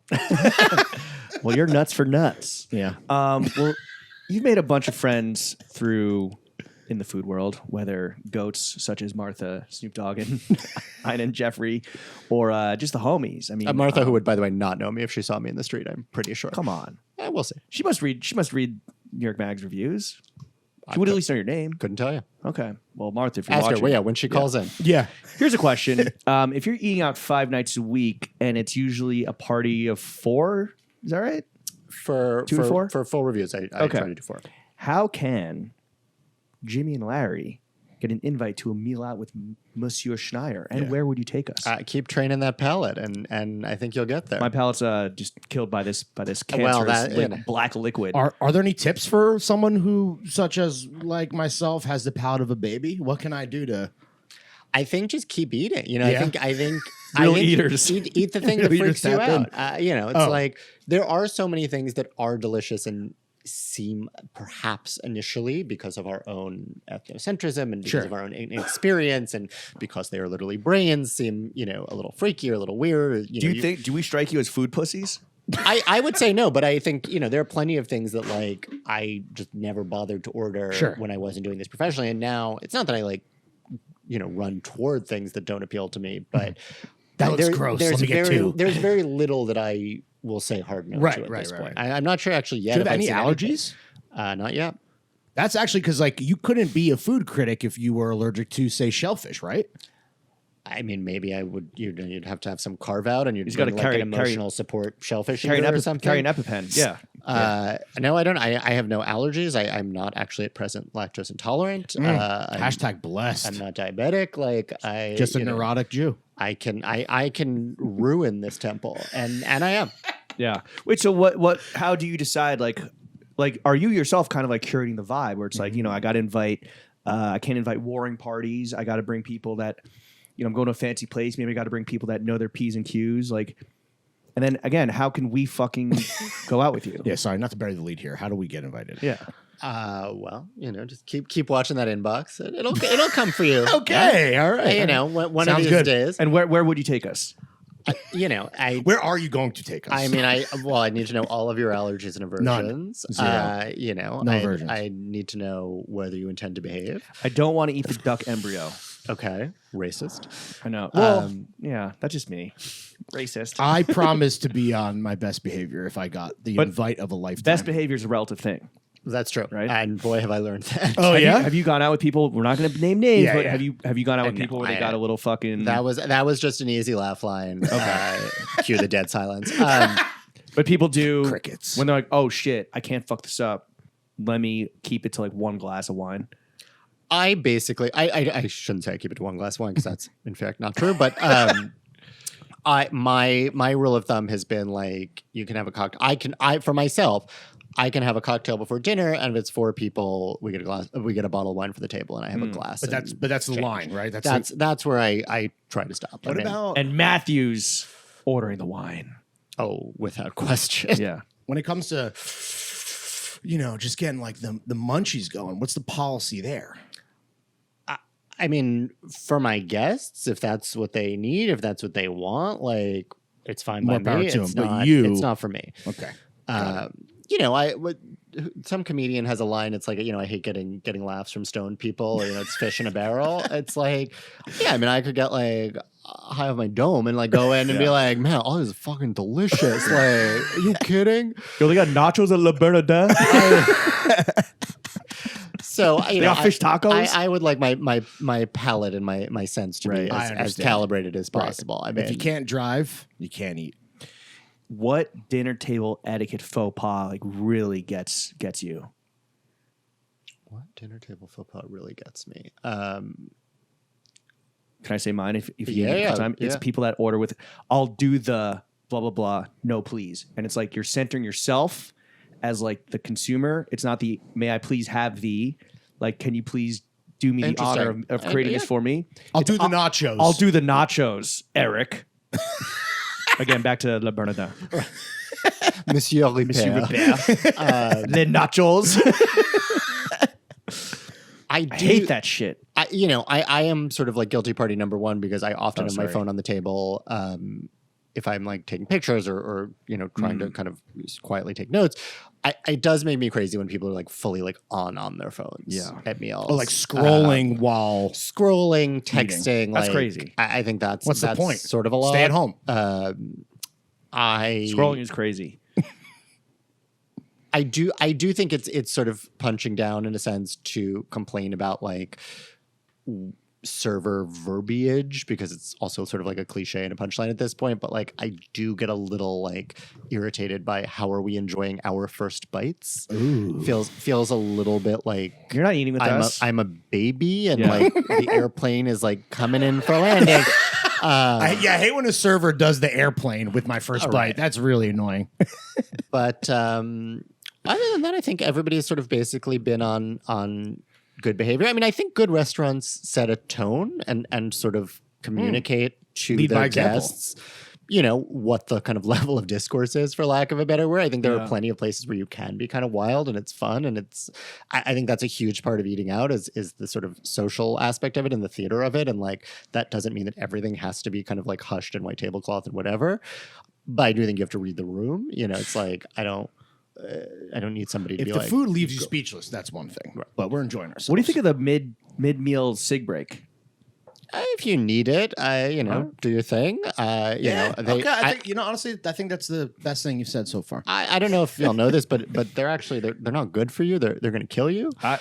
I quit, dude. Don't gonna tell me. So I'm worried that I won't have so many more beautiful meals with you. Got it. But Right. Gotta invite this man out soon. But that's your own choice. I mean, Right. It's a personal choice. That's Matthew, in your esteemed opinion, what is the most overrated dining experience in New York City? Lawrence and I have our answer. what is the most overrated dining experience in New York City? Boy, I have a hot take for off mic, but I truly am not. What can we say on mic? On mic, the most overrated dining experience is. Yeah? He said it. I actually, I Come think, on, dude. I think if you go into Balthazar knowing you're going into Balthazar and play to its strengths, you can have such a good time. It's just drinks and Yeah, seafood tower at the bar. That's it. I think you throw in a burger, you throw in a green salad, you throw in an overpriced shrimp cocktail. Like you have to. I mean, I'll give you an example. Okay. My intended nope. Good bit, dude. Thank. He's a comedian, so I gotta like. Really? Oh yeah. You're marrying a comedian. He's right. Is he funny? Comedian. He's very much funnier than I am, as he constantly reminds me. Do you want to come on the pod? Probably. All right. Done. He has a pod about straight culture, so I think you two wouldn't be invited, but like maybe somebody else you know. Wait, he has a pod about straight culture, but he invites non-straights on to talk about straight culture? That's... Are you Is that the conceit? calling us gay? Yeah, calling you gay. Got it. Oh. Yeah, I got it. Again, we're Jewish. Comedy's in our blood. Sure. Wait, what's this pod called? Stradio Lab. Oh, I've heard of Stradio. Everybody listen to Stradio Lab. Great podcast. Sure, right now. But okay, Balthazar. We both really love the theater. I know that's a shocker, two gay men. I don't actually even remember what we were seeing, but we saw something on Broadway a couple months ago. And it's like you get out and you're on, 45th Street and 8th Avenue at 10:38. And you haven't had dinner because the show, it's one of these endless shows that maybe started at 7. And so it's like, well, we need dinner. It's a Friday night. Like, we don't want to there's nothing in the house. Where are we going to go? Yeah. Are you going to Bubblegum Shrimp House. Just exactly. Down the street. Straight up. And, I'm like, we're frantically scrolling Resi and we're looking around and this one's closed. And, and it's like, you go to Balthazar. And we jumped on the R train. Mm-hmm. It dropped us off a block from Balthazar. Walk in the door. It's one of the maitre d's who I know from profiling Keith, a few years ago. Walks in, couldn't be, more generous, more genteel. Walks in the door, says, let me work it out for you. The place is packed. It's got an energy. It's loud. Yeah. We're not looking to have the best French food in New York. It's loud, but not too loud. Right. Finds us a table somehow.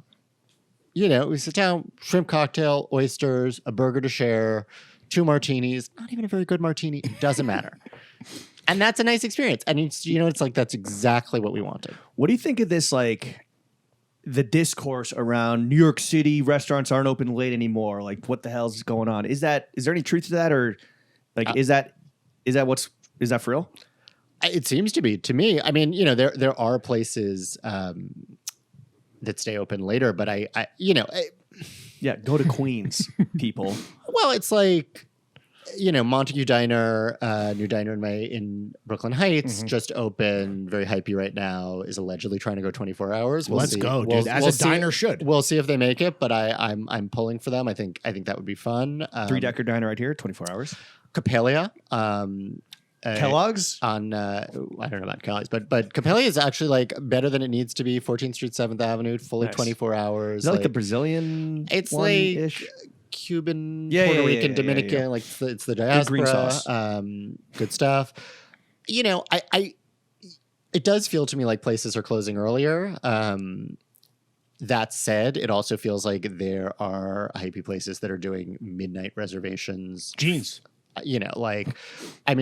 I reviewed Cocodoc recently, the fried chicken place from the Coat People, and the only reservation that you could get for weeks on end was 11:45 p.m., 12 a.m., 12:30 a.m. Damn. And I wasn't willing. And I didn't. I don't blame you. But so I don't know. I'm talking out of both sides of my mouth. It's like everything closes early except places that I don't want to stay open late. What's your ideal dinner time?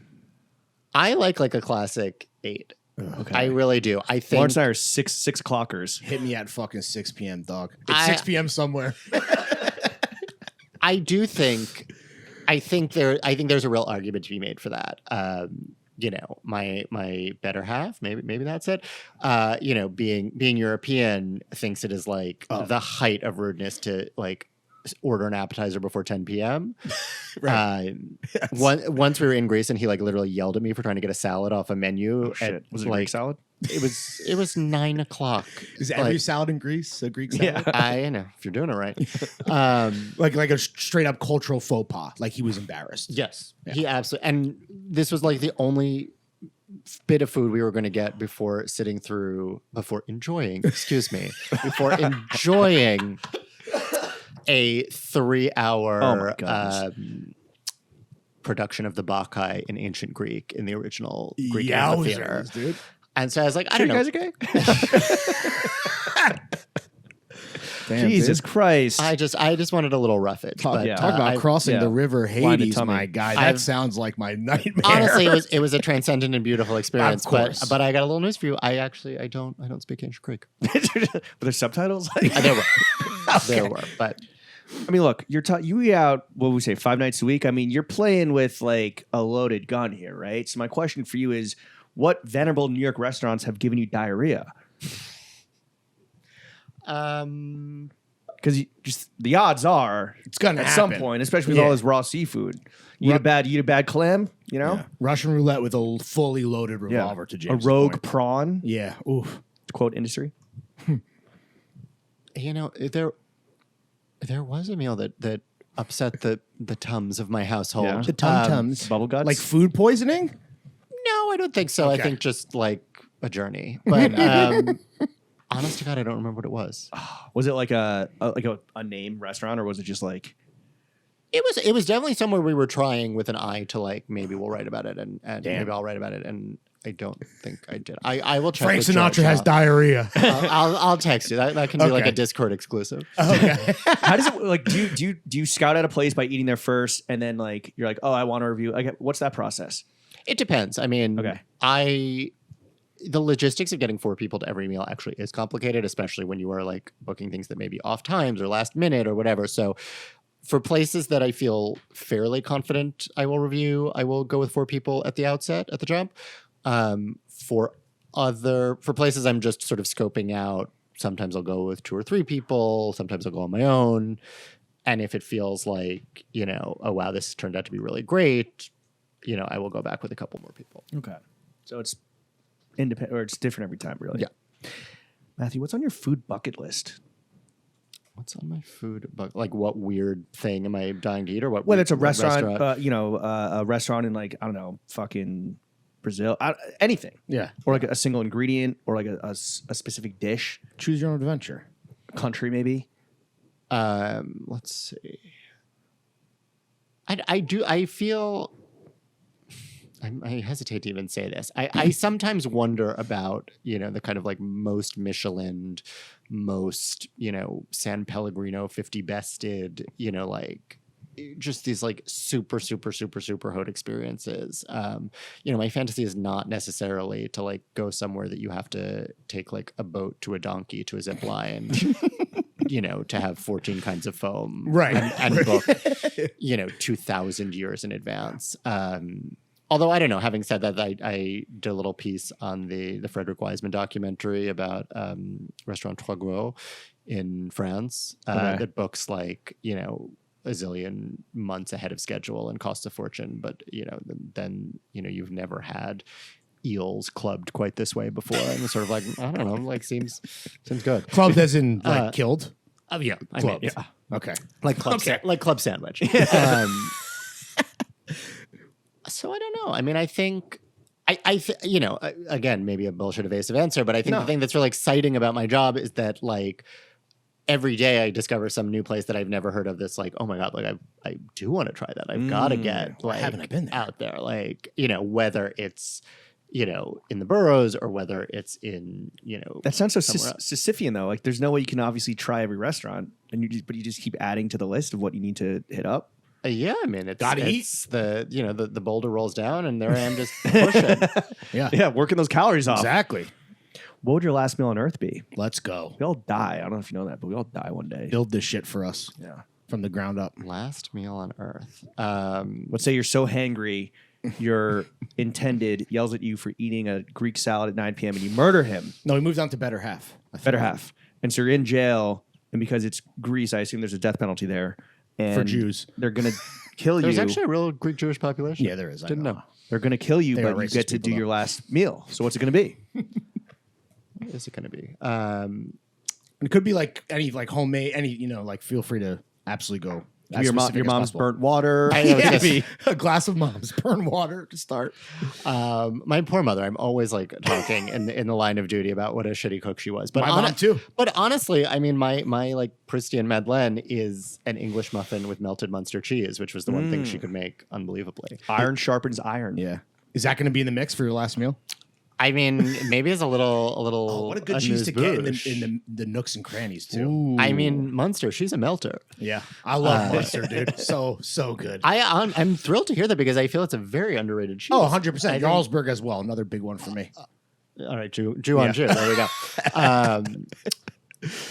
I think it would be certainly like a pasta course. Probably like a red sauce, maybe a bolognese, maybe like an amatriciana, something like that. I think that can be really transcendent. I think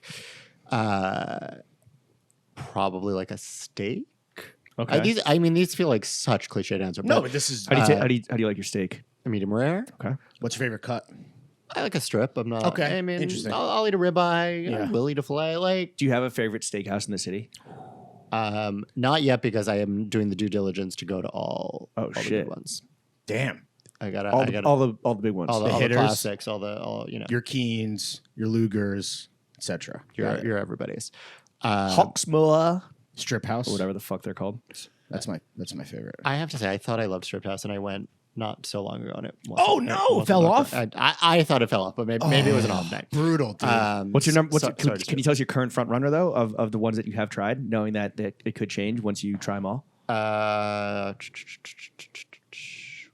What is it? We're taking sides into account, everything. Everything And Vibe Steakhouse. Vibe. Yeah, Vibe is so huge. You gotta have it all. I mean, I do love the vibe of Keen's so much that maybe, if you put a gun to my head and said, like, you're going to Steakhouse tonight, it would be there, and it's easier to get into than Lugers. Sure. You get a mutton chop? No, that's where I draw the line. Thank you. That to me I is agree. like, good. It's not that Well, it's not good. It's you got to. It's taking a precious stomach. real right. estate. You got to know what you're getting yourself into. right. I don't necessarily need that, but I would have. All right, so we got pasta, we got a steak. You got to have like a potato, like, is it a This is your frite? last meal? Is it a frite that they somehow have at this Italian No, commissary? it's whatever you want. So you tell us. It could be a roasted potato. I'm open. to Really? Wow, so simple. that. That's your number one starch. Potato. No, like sorry. Well, roasted. I'm trying to sort of keep it thematic. I don't want it to have a sort of schizophrenic last meal. you Not could that if you there's wanted anything to. wrong with being neurotypical. That's why we're having you here for representation. Absolutely. Again, you can do it. It's whatever you want. you Could could be throw McDonald's you could throw a Big Mac in there. Yeah, seriously. Like, don't. All right. So I mean, let's do a Belgian frite. Okay. Let's do a spinach. Like a garlicky spinach side. And I think let's do. I'm disappointing you. I know what you. No, want. there's deep no right or fried wrong Twinkies? answer. It's your. I guess, like, as someone that has eaten it all, to go back to the simple things on your last meal before you cross into the great blue yonder is like poetic. I don't know. I just feel like I want the last taste in my mouth to be of something like I love and I know I love. Right. I don't want to be like swinging at the grave, like. So Like, is nostalgia a big part of your food journey? Maybe, but like I can't say that. Like I didn't even really eat steak until I was 20 or 22. really, So what you want is comfort food, is what I'm hearing. If only there was a trend for that. because I'm hearing last taste in your mouth swinging. I think would be your better half's penis. Well, I mean, I hope not to be digesting that. I like to leave him something to remember me by. Touche. Some well done meat. if you will. I do.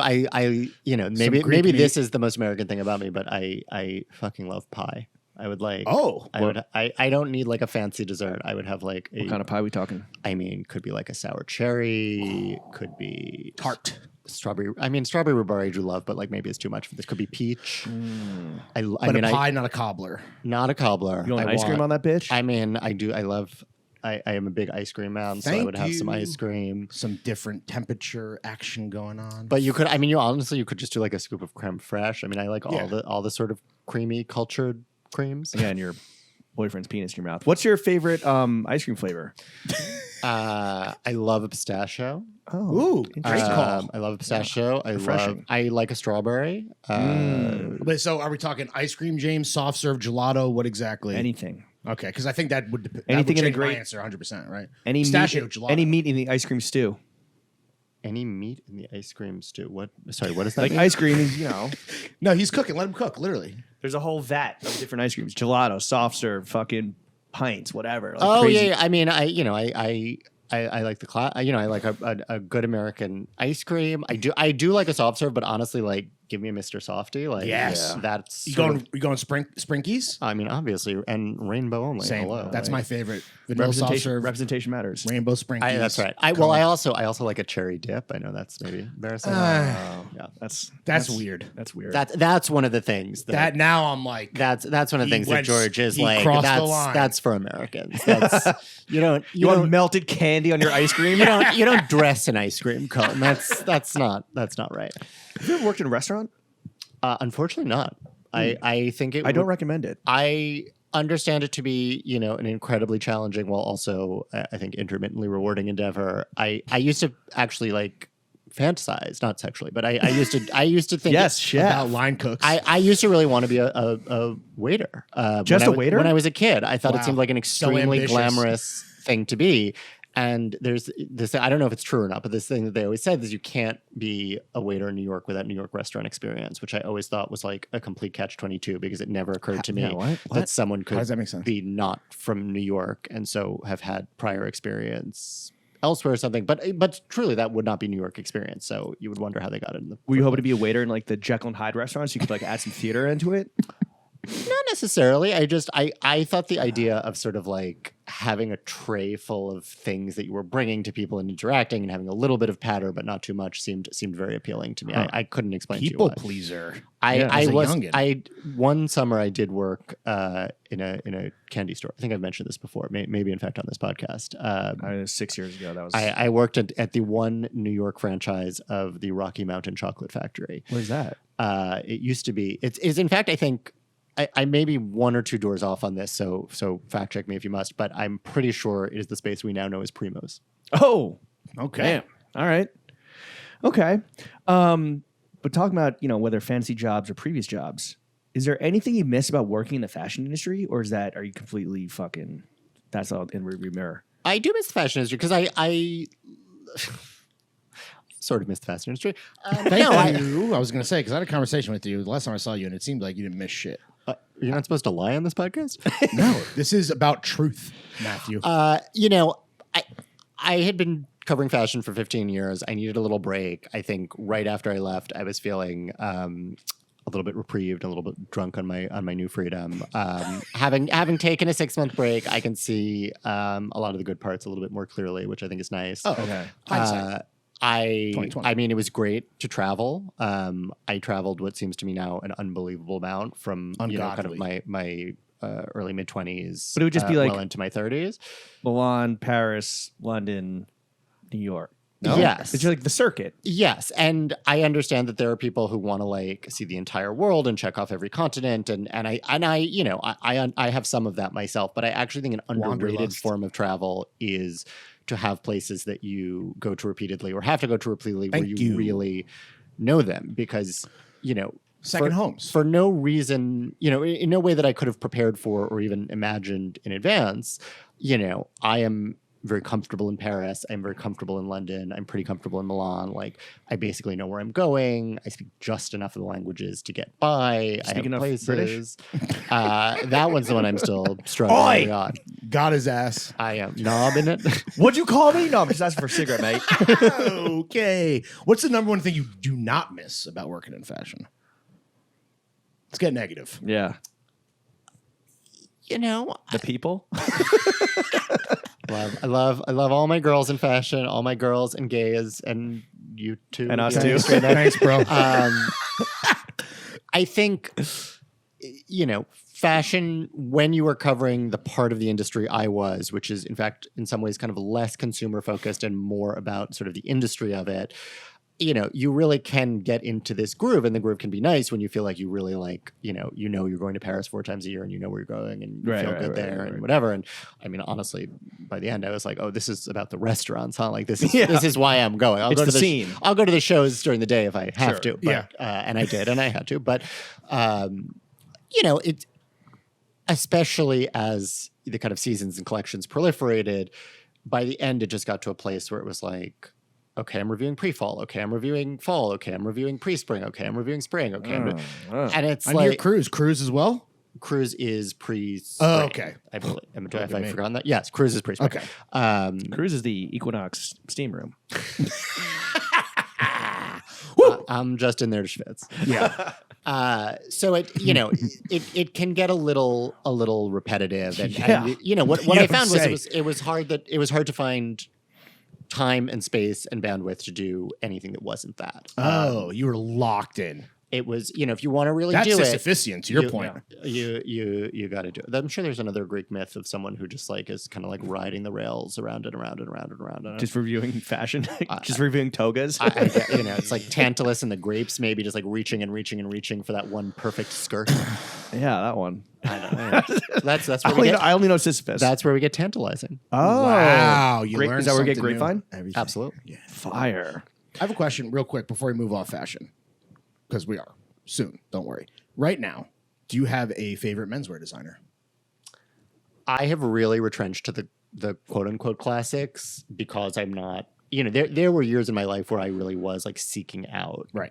new kids and people I was excited by, and I find it in some ways it's easier to do because you just like click on Essence and they just buy absolutely everything from every designer that's ever been born, Right. and they do it all for you. But it's I find it hard to keep up when you're not covering it professionally. That definitely helps. Yeah. It's Paid like to keep up. And I don't buy like I used to. I mean, I was never a huge shopper. That was never a big part of my fashion world. But like when you're in it all day, like you do end up getting more stuff and being interested in more stuff. And I've sort of thinned my closet, and I'm kind of too,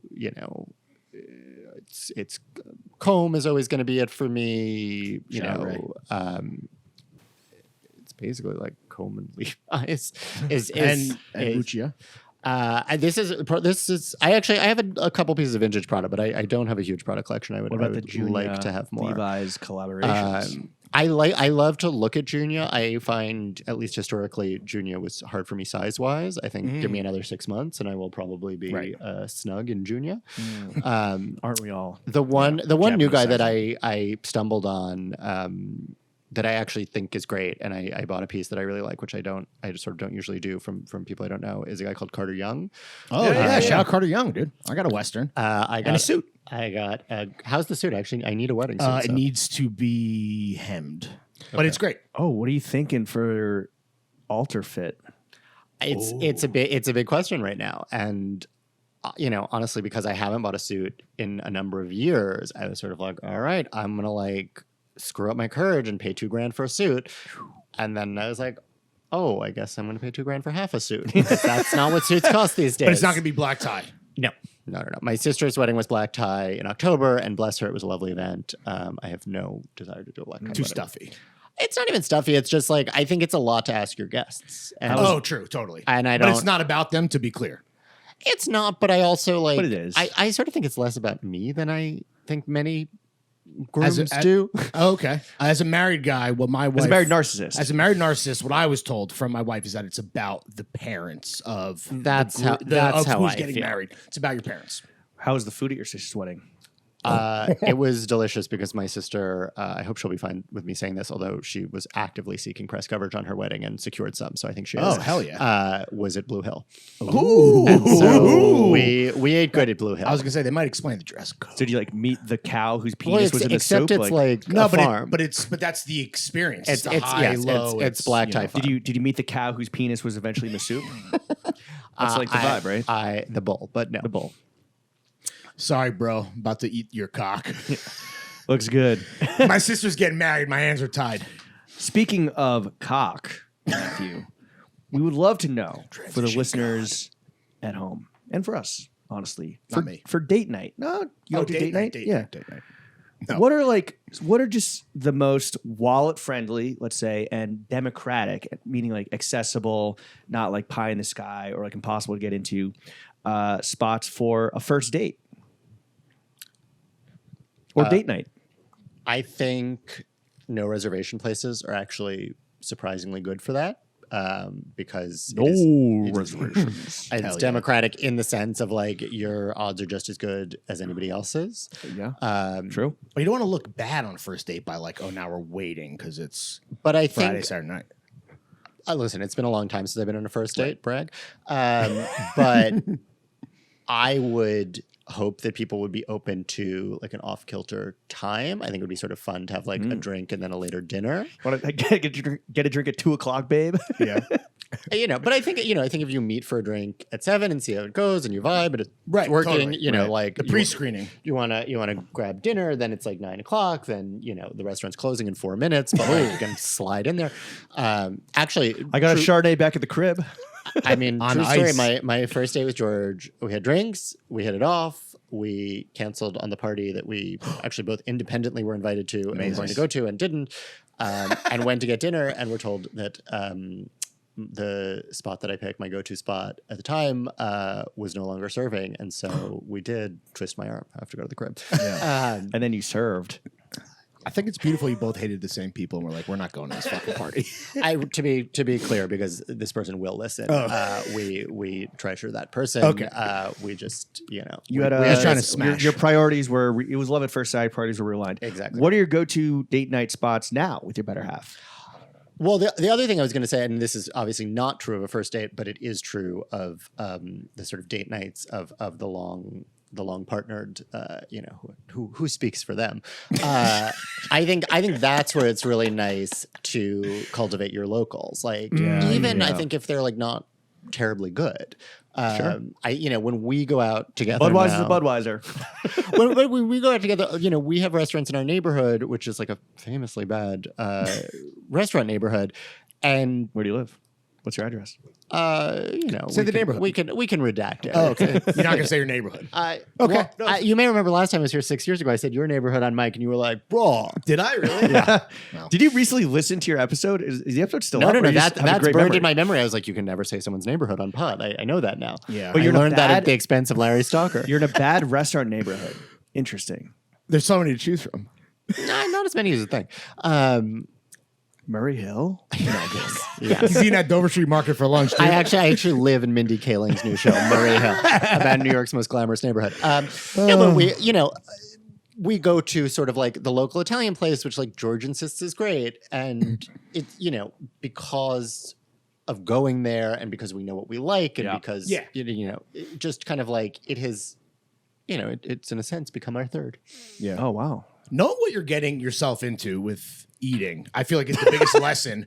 Like again, like just having your expectations set, having the awareness to know, then it's like you can always be disappointed, obviously. We are New Yorkers after all. Sure. We live to complain. But I think that's what I'm taking away from this. Yeah, I like this is absolutely. actually like I'm being totally sincere. I think it's nice to cultivate a couple places that are sort of your places, whether the places care about you or not. I've always aspired to like, have my cheers where I like Of walk course, in and yeah, everybody's of like course. Norm, and it has never really happened. You But, can't be eating a carbone every night. but It's you've never endeared yourself. I think I've come close at a place or two. It's fucking Jesus Hitler again. God damn it.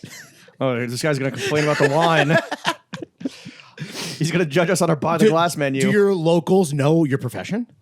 Our locals are so out of, There you with go. one exception, our locals are so out of the sort of slipstream of hot restaurants. That's that awesome for you. I don't think they know at all. I don't think they care. Perfect. They care whether we like Tip good. have the cash to pay them, tip well, Right. Because they are cash only. Because Oh. why would they be? Oh, can we talk about that? How do you feel about cash only? Cash is king. I am irritated by it, but I will accept it in instances where it is sort of historic, or in instances where it seems to be like the difference between a restaurant staying open and a restaurant Okay, like sure. losing Listen, its- which I think between the two of them is probably 100% of instances. So Yeah, maybe the I've shocked the true myself. American dream is evading taxes. And Of course. If someone's going to enlist me in helping them do that, I'm on board. You're going to be complicit for sure. Yeah, absolutely. I'll do it for a bar, a restaurant. I'm like, damn, really? I guess you got to know ahead of time. Again, know what you're getting into, I guess. Yeah. I to me, like the real change that needs to be made is that there needs to be a federal ceiling on ATM fees. Yes. Some banks, they just refund the Yeah. fee, though. Not mine. That's like What do you the think one about- good thing Wells Fargo does. Do you think the federal government should step in when it comes to just reservation culture and the fact that it's impossible to get a res anywhere, and that there are literally bots that like snatch up every reservation and sell them on the secondary market? Which senator do you think is going to introduce that bill? Bernie. All right. I don't know. Let's get it, Brent. Speaking of cash is king, though, Matthew, how much money do you make? whatever's in my wallet. Oh, all right. What do you like to spend your money on besides food? And wine. Like every other third or something. Okay. I've become a home gay. A stay-at-home gay. I mean, There's a lot of them. What does that mean? living the dream. No, like I the money that I used to earmark for clothing, I now earmark for furniture and design. Home goods. Home goods, which means it's a lot longer of an earmarking period because that shit's expensive. But We got into this with Jesse. yes, well, he's a classic example of someone who like got an apartment and now is like, oh, home like, gay. I'm a home gay. I mean, A classic transition from fashion gay to home gay. it's a pipeline. It's a I think rite the of term. passage. It's I think the exactly. term we're looking for is homo. And we found it. There it we've, is. We've gotten to Putting the homo and derivation. homeowner. Homosexual. That Home-owned sexual. I celebrate that. So yes. So I mean, I am more interested. Is it like art? Is it design? Is it little tchotchkes and goods, or is it like the Yeah. big investment pieces, like the big couch? Well, we're trying to kind of fix up our apartment a little bit because we literally still have like a couch that I've had for 15 years. So we are trying right now to get some bigger stuff. But like, I have a bad habit of being like, well, I need this hand-turned salad bowl, like it's just gonna ennoble the salad, and like there's so many like tchotchke sellers now that sort of have the patina of like history and arte povera and folk art, and apocalypse. I went into a fugue state and won a 1920s rocking horse at auction. like a for a child or like a little guy. No, like for a child, but like a child that you might not care if he lived or died because it seems dangerous. Wait, it's just like you have a rocking horse that's in the crib? Well, not the child's crib, but the home crib. In your home. Sorry, that's straight for home. Oh, interesting. Tell me more. Sorry. It's I You're think talking to a New Yorker. I think of it as a as an objet d'art. George thinks of it as a creepy piece of unsanded wood that's in our home. What child died of fucking typhus on this rocking horse? What Lower East Side immigrant child died of fucking polio on this? All I can tell you is I got it for a good price. If Is you this- can imagine, nobody else was bidding. Yeah, I was gonna say. Yeah. I do think though that, like, for example, we talk about David Lay's newsletter, right? The arcades. The arcades. And that is now the thing where it's like, oh shit, this informed person is like explaining to me why this is like a desirable thing, but I shouldn't be bidding $5,000 on a fucking like old farm tool to hang on my wall necessarily, or should I? I don't know. Should I? Should I buy it? I mean, you're talking to someone who literally has a vintage eel fork. From Things. Yep. Yeah, I know who you're talking about. Have you ever been to his store? or No, I'm studio? dying to go, but Ridgewood is far. Yeah. Decade It's a Pizza hike. though. I honestly some good restaurants out there. I went to Hellbender the other Jeremy night. Allen We had a White's nice favorite time. restaurant, Rolo's. Really? He said that publicly? Apparently. Yeah. Damn. And then it became a whole TikTok Hate thing. to see it. Yeah. Well, it's a whole empire now. They've got radio, then radio's coming, radio's out here, is but then good. radio's also coming to Prospect Heights. And then I went to Hellbender's, the new bar. Favorite pizza in New York? Oh my God, you're going to be killed. Yeah, that's why we're asking right at the end, because maybe we lost some people. Favorite pizza in New York? Boy, I really should have it just like locked and loaded, right? Honestly, it's the slice joint. Yeah. Is that's Just your local? I mean, that's Your a local. little bit of a bullshit. Well, my local slice joint is not good, Okay. but like, but it's sort of like the totality of slice joint. I mean, there are such delicious pizzas. Like, But you don't need like Lindustries, fucking like. Industry, I think artisanal- is good. I like Okay. wrote a little thing about it. There are a lot of like good restauranty kind of Una and the Right. ovens and whatever. But That's like, its own thing. It's like a different genre. I mean, or what my real answer is, with sort of like a combination of two of them, is F&F. Okay. Oh, okay. Is a really good sort of slice style with pedigree and delivers to my apartment in the restaurant desert. There you go. You're leaving little You're in the breadcrumbs radius. for people that want to. Yeah. They're going to try. triangulate. a little semolina, just Yeah. sprinkled. If on anyone out there it. wants to steal a rocking horse from Yeah, the Victorian his era, local is Oh my cash God, only, my and it's in the. boyfriend would be so grateful. If you went. please rob me. I will say the best slice I've always said is that it's just any slice that you're getting after you've been walking around and you've just had a great New York day. Any fucking slice. Absolutely. The floor the for capper. pizza is It's at the ceiling of most other foods. God Matthew, bless the greatest city on earth. as a critic, we would love to give you the opportunity. Last question here. Do you have any constructive criticism you'd like to give us and throwing fits? 6 years later, almost to the day, dude. I mean, my one sort of question is, as you know, kind of criticism is the one I've always wanted to know, like, what the fuck are you talking about? Oh God, Nothing. we may never know.